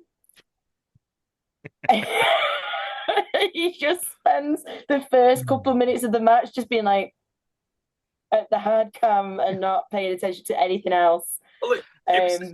I think he kept going for a body slam, and every time he kept saying body slam, and Who then wants to see a body roll. slam? Yeah. And every time he done that, the camera would like zoom out, and then he'd just roll, yeah. and then he'd roll him back. He'd just go body slam, and then he'd do it again, and the camera would pan out. So it's like when you have like the hugs. Yeah. With Yeah. And then Okada's with the middle finger, and the you camera got to just give the people what they want. zooming out immediately. Yeah. Having to slowly zoom back in when he's rolling him back in. But the chat during this match, people they must have loved losing it. their minds watching. This is the most mystery wrestling match I've ever seen. He really, I've got to agree. He fits nicely there, doesn't he? Yeah. If it's this doesn't win like match of the year for mystery. To be fair, the night previous, I've been like, yeah, Sasquatch special guest referee, match of the year. Yeah. No, just stop wrestling now. We've peaked, right? We're done. And then I was like, Psycho Mike against G Money. Sorry, it's gonna be a crowded top 3. Yeah. There was just in this match, there was just so many like laugh out loud moments. You had the Psycho Mike slamming G Money's head on the hardest part of the ring, just repeatedly.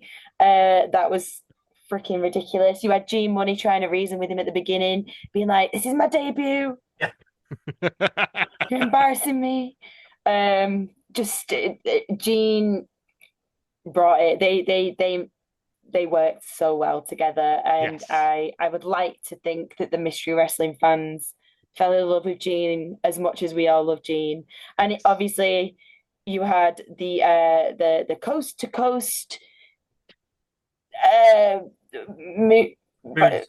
moonsault to the balls, which was stunning, by the way. Like, he does it so well. But... It looked great, and I was like, and that's just to hoof someone in the nads. The thing was, Miller had said, because he was Uno just going out of his mind saying, "Oh, I've never seen that before," and then Miller had said, "Oh, he'd done this like a year or a couple of years ago and ended up tearing like an ACL." So to have him still doing it takes a lot of bottle. Yeah. No, he's.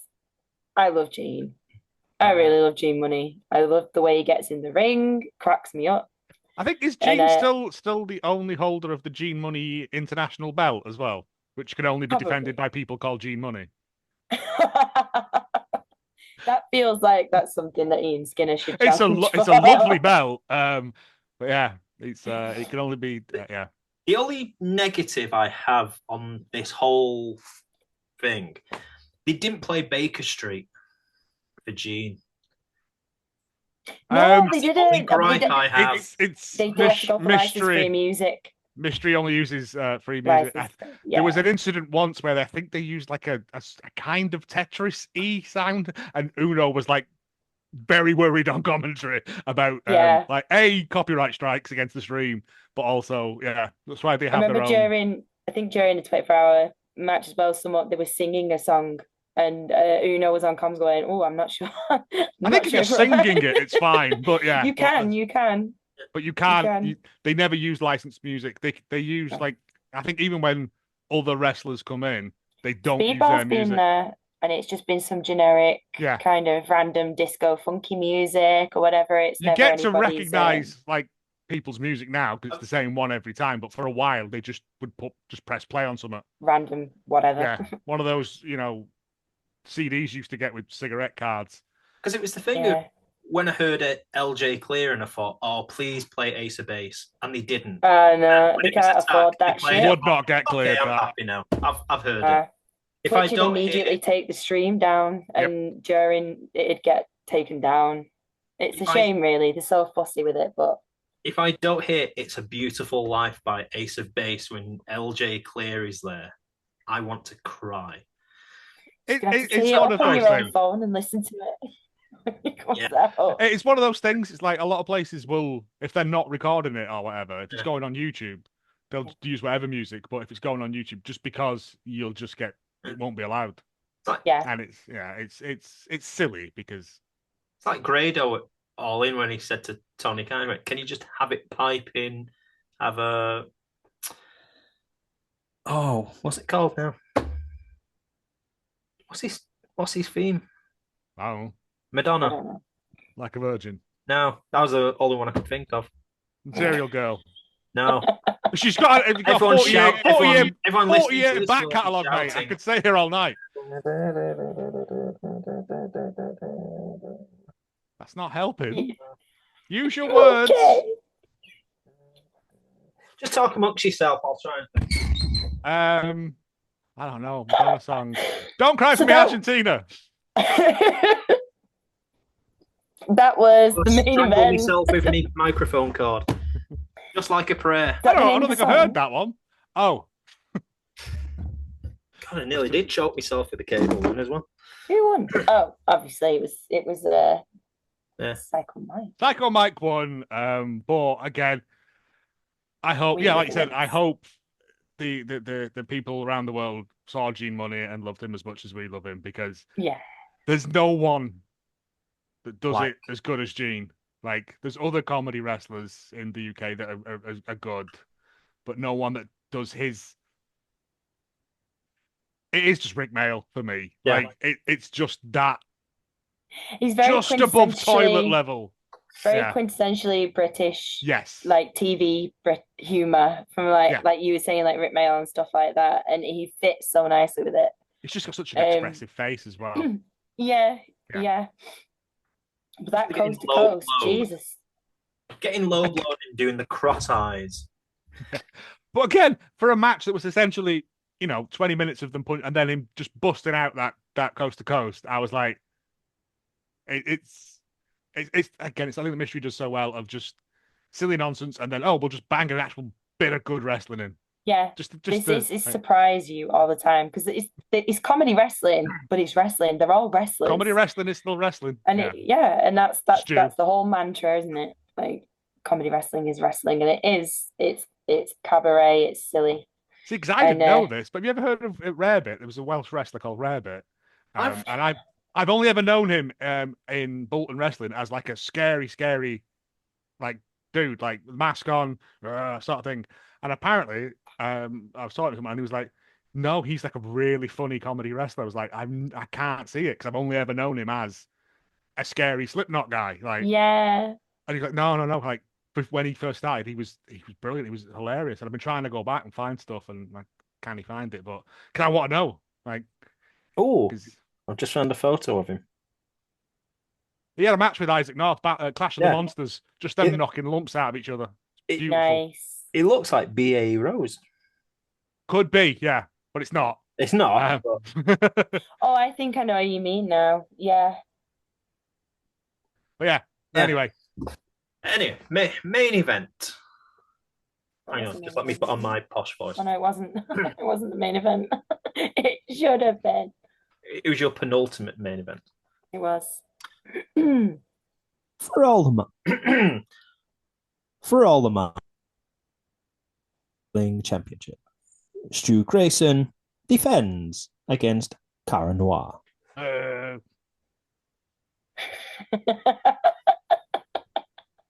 mean, I was kind of excited to see Tommy Swan, but then I was like, oh no, I'm gonna have to put up with him doing stuff, and it like not really ticking them boxes for me. Sorry. It was it was a good match. If you know, there was definitely a couple of moments where I think Stu probably was pining for some comedy wrestling. You got put into a couple of really gnarly submissions.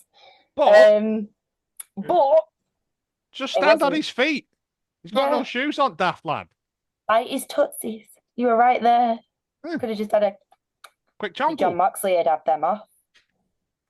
Oh, saying that. It was someone's dirty floor feet. Oh. But yeah, Stu's great. Karen Noir, fine, whatever. I just felt the Stu's defense the night before was, for me, better. Yeah. And that's nothing against either of them. Like, it was fine. Just Karen Noir does nothing for me. Mm. I think years ago, Karen Noir was kind of one of the top ones, but it's hard. There's nothing really you can think, oh, well, that was. It's more the gimmick's more interesting than the actual wrestler. Yeah, the theatrics of it. That's it. Is covering it. I can't say anything because he'll just chat shit about your podcast. So that's happened before when I said something not even critical about him. I've seen.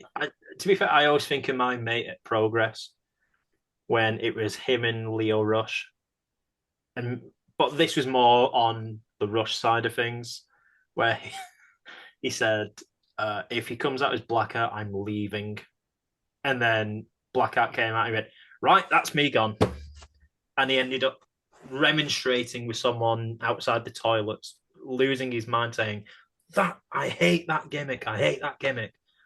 And then he came back and kind of just sat at the back of the Ritz, sulking and just wanting the show to finish so he could go back. Yeah, I kind of got that from this. I was like, right, I've had enough now. But it's one of those. I was pretty tired by this point, obviously, because like it's a lot for me to sit for so long. I will say, like I say, it was a strong match because obviously it's Stu Grayson, so it's going to be a heavy hitting match. There was a couple of moments of like a little bit of laughter and some lightheartedness and stuff. It wasn't like super serious. It was a fine match. If you're a Cara Noir fan, you'll enjoy it. Because it like I say, if you enjoy Cara Noir and you enjoy Stu Grayson, I enjoy Stu Grayson. I like Cara Noir's entrance. So it was fine. It went how you expected it to. Yeah. I don't think anyone expected Cara to win. You don't expect Cara to win. It was a good match. Yeah, it was fine. But I personally, I found I would have gone. I like the penultimate match a little bit better. I would have enjoyed going out on that. But also, it's the title, it's the main event. It makes sense. Just because it wasn't for us doesn't mean it was bad. No, it wasn't bad. It wasn't a bad match. It just didn't tick my boxes personally. I was still, like I said, like you, I was like, nothing's going to top Psycho Mike against G Money for me. Yeah. Like they could have brought out everyone in that last match, and I was like, doesn't matter. It's all downhill from here, lads. We've won. Go on. We've won. Fine. Stop it. Do the raffle. Come on. There was no raffle. There was on the Attack show. Yes. Yeah. It was one of those. £1 a ticket as well. Scandalous. I think. Wait, is that not the norm? Have I been ripped up all this time? I think if you had flipped the main events of Mystery 21 and 21 and a half, I think you would have had genuine thoughts of we could do a title change. Mainly because Flash Morgan Webster is part of New Wave Academy and there is one in Canada. There is, yeah. I think has he not done Mystery in Canada yet? I'm sure I've seen him on it. I'm fairly sure he has. because But yeah, I know what you mean. It seemed more feasible that it you've could have got been New a Wave win there rather Toronto.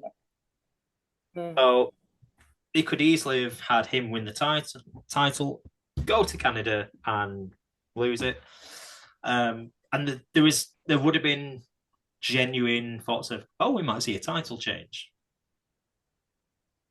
Yeah, I didn't feel that at all in this one. But like I say, it was overall the whole show, just top to bottom, was a lot of fun. Everybody was laughing from like before the freaking show even started going. Everybody was laughing. Matches of the night for me: Gene Money, Psycho Mike, and then the runner-up is the. Oh, now it's hard, that one, but I'm gonna have to say Sasquatch and Top Dog. Yeah, tie it with Cecil. I was gonna say, I think for me, just for the me those two are just tied. I have no idea what's happening in this. I'm entertained. I'm sports entertained to hell, but I couldn't tell you what happened. I think my favourite one was Psycho Mike and Gene. But I think my second favourite match on that whole card was probably Rio and Cristara. It was a brilliant match. But that's proper wrestling. Yes. I didn't come to watch that. I would have got third place. I can get that anywhere. Third place, I'd probably put the World of Sport Entertainment match. But I've just lost track. Yeah. And I'm getting old, so I don't always remember things. What they could have done was, I know it's probably going to cost a fortune for overlays, but put like on FIFA, they have those circles around you with arrows of who's fighting who. That would have been helpful. Just have people in the crowd with arrows just going. Just pointing. I can't wait to watch it back so I can hear maybe Simon and Uno keep track, but I don't think they'll manage. I don't know if they managed. I think they completely lost. Like I said, it just became lawless. And it was in the beautiful. best possible way, though, respectfully. It was the best possible way. But the whole weekend. I will say this very quickly on the World of Sport Entertainment match.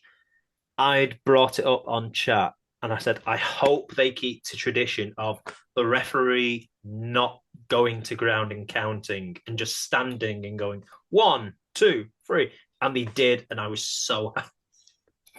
Cecil, big fan. Told you. Yeah. Overall, how would you rate the evening or weekend? The highest possible rating I can give it out of the highest possible rating I can give it. Pi out of infinity or whatever. Yes. No, it wasn't just the shows. Like for me, it was getting away from home for the first time in a very long time, just on my own. Seeing people I've not seen in a long time, spending time with them. Like seeing people who I know have been through some stuff recently, and I'm going to sit down and have a chat with them and like a beer and and then actually going to see like great wrestling, silly wrestling, getting to see your lovely faces. It's what for me wrestling's all about. I like going to watch AEW at a big arena and stuff because there's production values and all that stuff. But I also like going to a sweaty church hall with a knackered bingo sign. And that's better to me because that's when you're going to see the people of, you can go and speak to them afterwards and go, you're a dickhead. You don't do that because that's rude. But what I mean? You can go and talk to them and be like, I really enjoyed that. Thank you. Here's some money. Thank you for risking your knees and neck for my entertainment. Well, that's for me. I love that more than anything else. That's my brother is the same thing now. My brother gets it. He's like, I don't really give a shit about the big stuff. It's this that sells me on it. Yeah, we're the same. It's about there's just going to an indie show in a random venue somewhere. There's just nothing like it. You meet so many characters, so many friends. Everybody genuinely is friendly. Yes. I've only ever come up against a couple of assholes. But you never see them again because I never see them again. Them. They're ousted. It's the wrestling community in IWC has a bad reputation, whatever, but that's internet people. That's not people flesh boys, though, is it? No, and that's not my experience of it either. It generally is quite a lovely place. So it was nice, and we've not been like yourself. We've not been able to get away for a long time. I had to keep close to the hospital. Couldn't go too fast. This was the first time I could do that. What a show to do that for. So even though I was genuinely fucking suffering, I was having like laughter's the best medicine, isn't it? Like, Yes. and so yeah, if You'd have overdosed if it was on Sundays. Whew, yeah, that's I couldn't have done about. I couldn't have done both. It's a good job I didn't do both. But yeah, if you can get yourself to like, if they come back and you can get to one, go. If you can't watch it on the Twitch, go to their website and Patreon and buy it and watch There's a load it. of free stuff on YouTube they put out. Yeah. Yeah. But They also, do not only constantly that, share free matches. not only that, go to your local indie show. There will be one near you. Yeah. Go and watch it because it won't be this, but there'll be silly bollocks on it. Yeah. Some of them do, like Future Shock like to do their kind of comedy and like theme shows, Attack, True Grit. There's so many of them all up and down the country. This is just the North West. There's yeah. But there'll be one near you and you'll have the best night of your life. Don't take it too seriously. Have a couple of beers and you'll have a whale of a time. You can yell things. Well, we actually have, I say we as if I work for them, Future Shock in a couple of months' time. Mm-hmm. We have the Future Shock Men's Championship being defended at the Fairfield Social Club. Champion taking on Henry VIII. As you do. Oh, because they're doing the Horrible Histories show, aren't they? Yeah. Oh, well, it didn't happen. Is it not? It should have happened on January, and they changed it to that wrestling show called Lally, which was like Friends theme, but it was basically just Lally. And it ended up with, I don't want to spoil the illusion, but Slam Johnson coming dressed out as Henry VIII. I've seen the pictures. I said months, once that Horrible History show got announced, I said, he has to come out as Henry VIII. He's almost there. It's so weird. And he came out to the Godfather's theme. Green sleeves. Oh, it was God. It was the historical inaccuracies are going to make me angry. Disgusting. We don't get Isaac North with his new bald head and stupid deaths. Like, come on, what are we doing? But yes, you could go to an indie show, your local indie show. Who knows what you might see or who you might see? Like, you could even see Mr. Blobby. That is a sentence that is true. Yeah, you could see Dave Benson Phillips in a gunge match. Yeah, Random Coronation Street. Ashley Peacock throwing sausages at people. Yeah, who knows what you might find? I got assaulted by one of them. We've said this for ages on Dammit Vacant. It's just like, it's the most fun you can have. I've took loads of people, and they've, even if they don't like wrestling, they go, yeah, I can see why you like this, because it's silly and it's violent and you can yell stuff. Yeah. And no one, provided it's not, it's so good. You can just, like, provided it's not horrible. If you do that, you're a dickhead anyway. But yeah, you can just have, it's just a very cathartic, freeing experience. And you get to meet lovely, lovely people. Like yourselves. I was going to say that, but that was implied by the hand gestures, you see. And some places do really cheap beer. Yeah, you get bracelets. You'll some places do Jameson's really, really cheap. You'll have an adventure. That's the best thing about it, is you'll have an evening to talk about for months to come.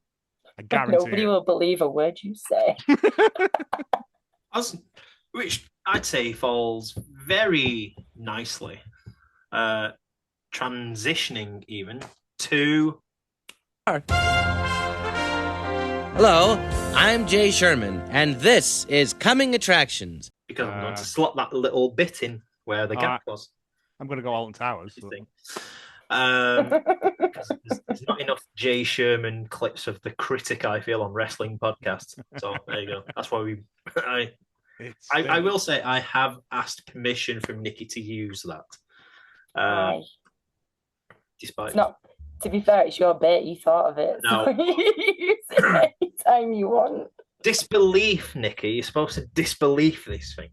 Yes, I authorise the usage of this segment in this podcast from my podcast. You have to pay like tithe, though. The first grain of the harvest has to go to your lad. Yeah. Yes. What's happening? I don't This know. feels like that match now. Like I don't know what's happening. It's all got away from us, hasn't it, a bit? Right, upcoming attractions. What have you got? So this coming Monday night at the new venue of Gorilla, which is Gorilla. facing the O2 Ritz in Manchester. Top box. Catch Pro Wrestling with Intent celebrates its 6th anniversary show. Yeah, got it. I can't, mate. And we will quickly run down the card because I was going to say we all have homes to go to, but we're already in them. Yeah, I know, but I've got to go and change the light bulb in the bathroom. We had to shower by like candlelight last night. It was powerfully erotic, but also it felt like I had tuberculosis in Victorian times. It was, yeah.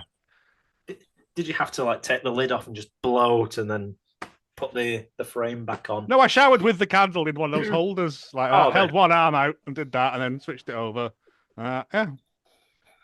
As Mrs. Doyle once said, put a miner's lamp on to do. Yeah, get a good mental image there. I had my clothes on. I'm not a pervert. And if anyone is interested, we will put the telephone number at the end of this podcast. Not mine. Behind the paywall. Samaritans. Yeah. The card. So we have Troy Ryan taking on Brady Phillips. Ooh. Sexy Kevin Lloyd going up against Ian Skinner. Don't call him Sexy Kevin Lloyd. He hates that. It's just Kevin Lloyd now. Aitonstein, your boy. Yeah, my number one kiss boy. Busick. Oh, see, that alone is worth the money. Because Steen's going to get his face caved in. Because Busick's a maniac. He's an animal. Mm-hmm. Especially since he got his hair cut. Oh, has he got it cut now? Yeah, he looks like he would. He looks like he does like dog fighting in the East End, but he fights the dogs now. Like, yeah. Because last time I saw him, he'd grown his hair back. No, it was even more scary. No. Recent on the last True Grit, I know his hair was gone. Dick McCarthy against Henry Faust, which I'm looking for. Is Henry Faust the comedy wrestler? No. Oh. There was one at one of the cat shows. He was like a stand-up comedian who was a wrestler. And I was like, that's Nathan Black. I would love this, but I don't like it. That's just me. Yeah. That's Nathan Black, but I love it. I love Nathan Black. It's fine. It's fine. I think it might have got me on a bad day. I think it was just after my mate tipped a lot of beer over the merch table, so I was in a bad mood. I know he was having a go at fans. From what I was, when I say having a go at fans in character, I didn't boo him. Oh yeah, that's what he does. Yeah, that's what he does. Yeah, just double checking, so I'm not sued. We have 3 title matches: Lily Winter against Lucy Sky, all or nothing. Where the stipulation is if Lily Winter loses, she will go back to becoming a ring announcer. Mm-hmm. We have for the GMAC title, or the Greater Manchester Championship, for those that do not know what it is. We have one of those? Yeah. It's Catch's it's Catch's belt, basically. I'll tell you a funny story in a second. Big T defends against Sam Bailey. And your main event of the show is Scott versus Scotty. Scott Oberman challenges the Catch champion, Scotty Rock. Nice. I am looking Did you just say stupid, sexy Scott Oberman? Yeah. He is, isn't he? Like... he's got he's very well spoken. He's very quiet. Yeah. I did like his post that he put on earlier, going on about maybe I should grow a beard and go for a new look. He could just comb his hair down into a beard. Shave my head. I'm thinking. Oh, my brother wouldn't like that. Hey, Scott, are you having a bad moment here? All of my booings finally got to him.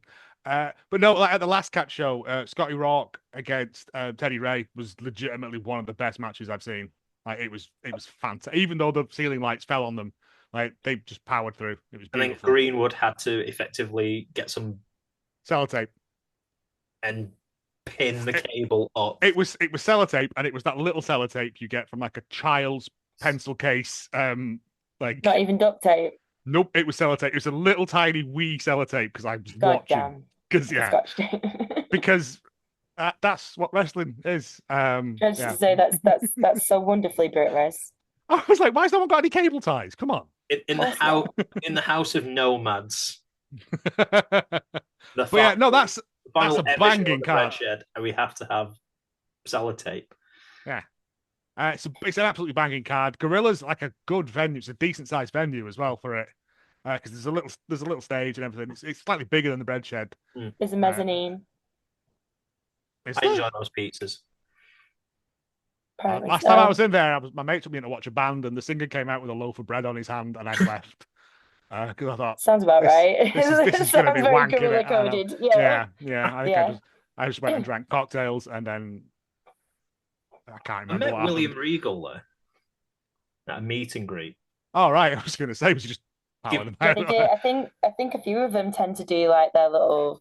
It's a good. I've been to book signings and stuff there. Yeah, it's a good sized room. I had a weird interaction with him. Is it better than Uncle Ryan's when he showed up wearing jodhpurs?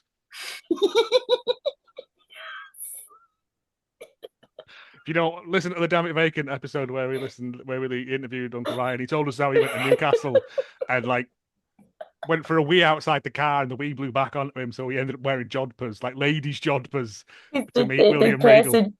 Yeah, there was some spare trousers in the boot, and they were these basically like. It's a great story. It's a good story. I'll have to go through that tomorrow. It lives on in my head because I'm just like, yep, that's the kind of thing that I would expect.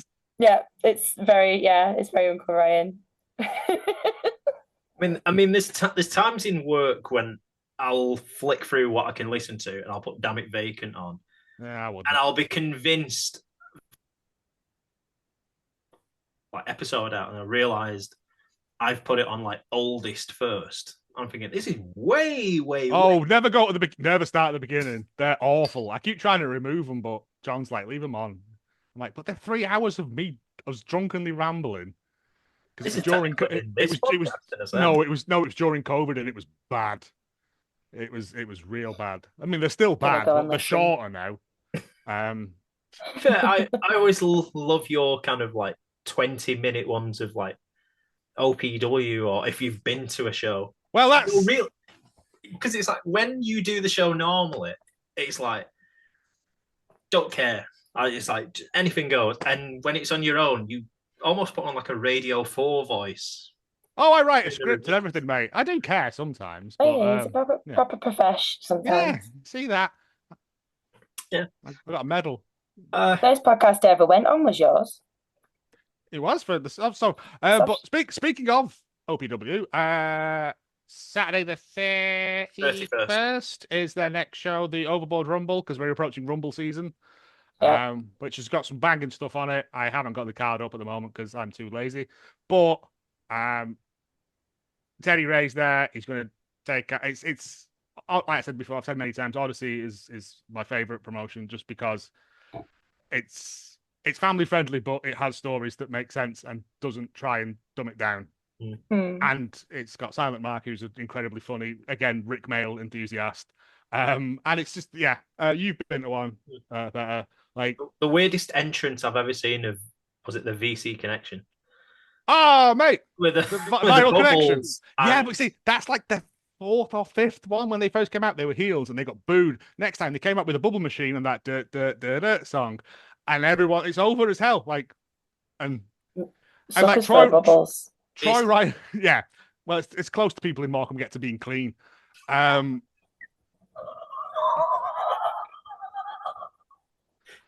be fair, I was sat with my mate that's from Morecambe, and it was his first ever time watching a wrestling show, and he did loosely say something like that to me. Oh.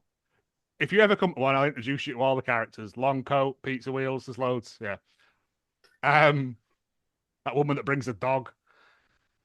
It was. I think I had a couple of characters in front of me where Oh yeah, there's loads. It's great. Like, couple and they're of all them- the same people. There used The to be Johnny. seaside. There's Yeah. nothing but characters at the There used to be seaside. a guy I called Johnny Muscles. He's not been for a while. There was an old man who used to show up in really spangly like game show jackets. He's not been there for. I hope he's not dead.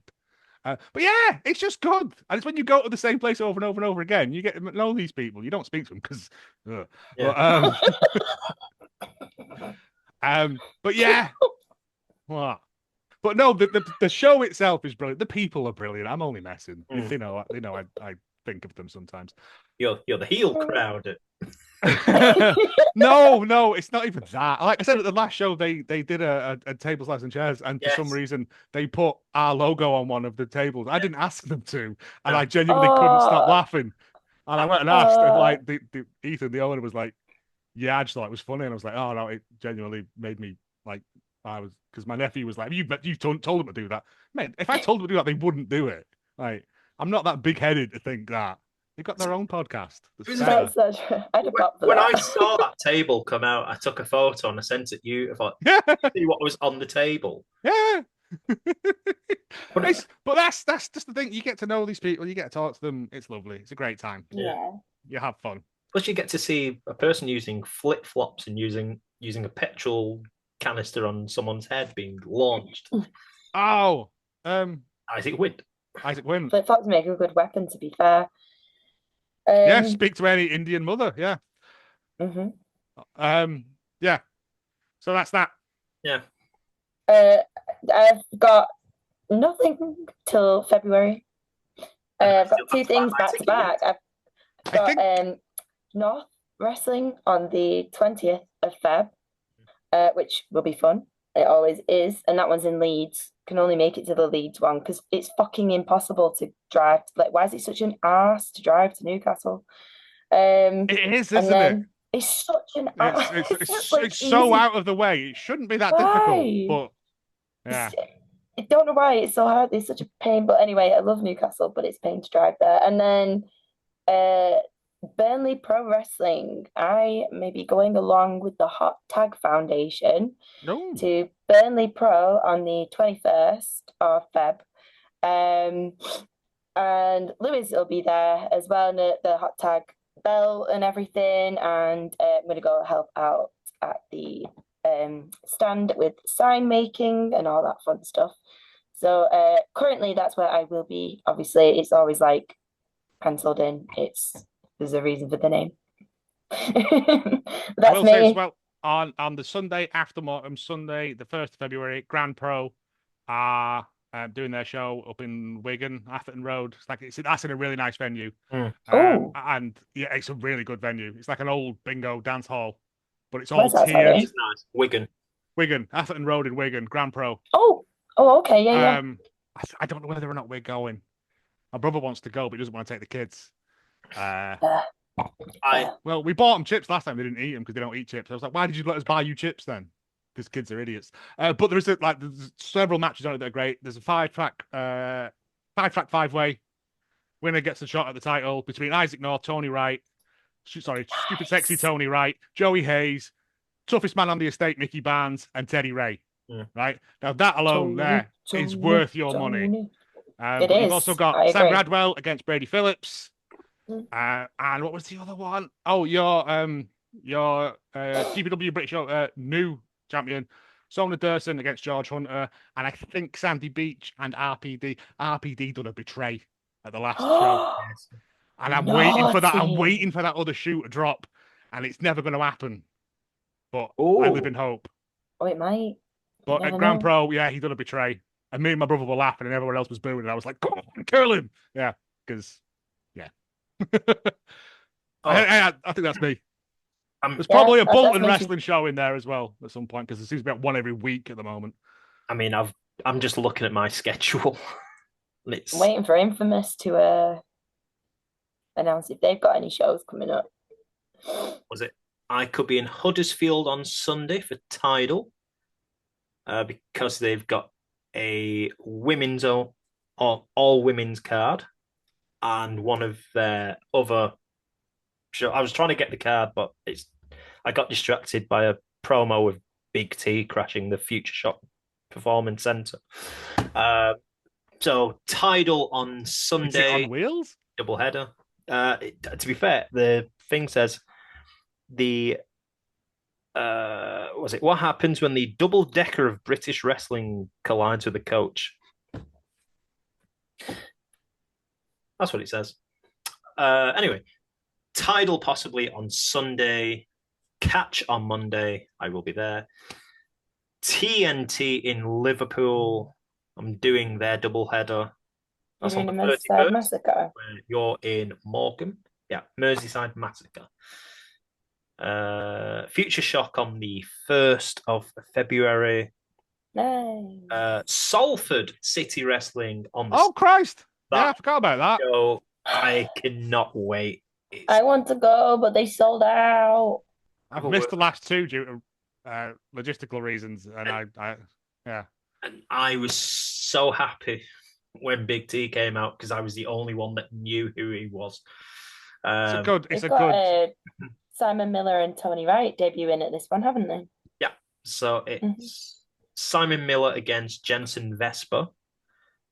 There you go. So you've got Natalie Sykes versus Saxa. That's the one I was trying to think of. Oh, Sax okay. is getting all over the place in Greece. Good. Alex Good to see. Boylan versus Connor Patrick Riley. You've got Bentley versus many Decker names. versus Tony Wright versus Big T. Big T. La la. Big T. Oh, Zumba Weights versus the bigger That'd be cool. picture. And is that it? Oh no, Jensen. Simon Miller will be in action, and that's Jensen Vesper. Yeah. Okay, that's a good solid card. Yeah. It Yeah. always is Salford. Like, I've never been to a bad one. I mean, I've been to most of them. But yeah, it's always a good card. Yeah. And then Leeds on the 20th. Enough. Hopefully, road trip buddies. 21st is. I don't even know. Oh, trying to figure out what I've wrote. For the love of Future Shock, during the whole For the Love of Wrestling convention they have. The card I will come to at a later date. But they've incorporated a lot of people. Some of the guests on that show. So I will be there. I'll leave it for February because we've got over 2 hours. Yeah, but a lot of And that can be edited. Yeah. Yeah. Be brutal.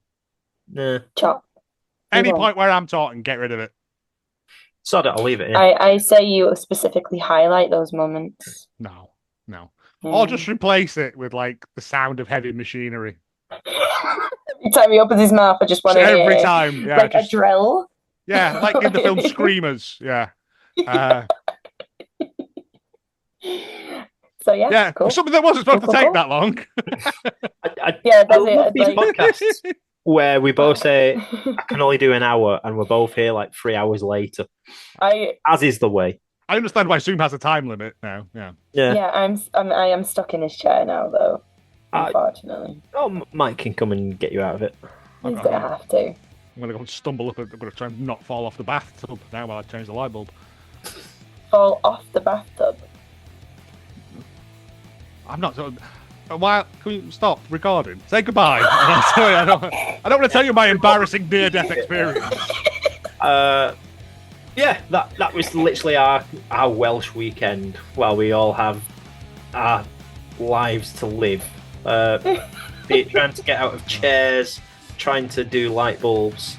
The intro was this strong, but the outro was not as good.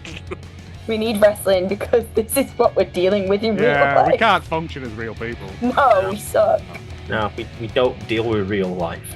Anyway, thank you for inviting me on here to talk about Mystery Wrestling. I appreciate it. Thank you. There was some talk about Mystery Wrestling. I remember that. Yeah, I have no outro for this, so I'll just play the music better and just wave bye. I'm a sugar plum girl.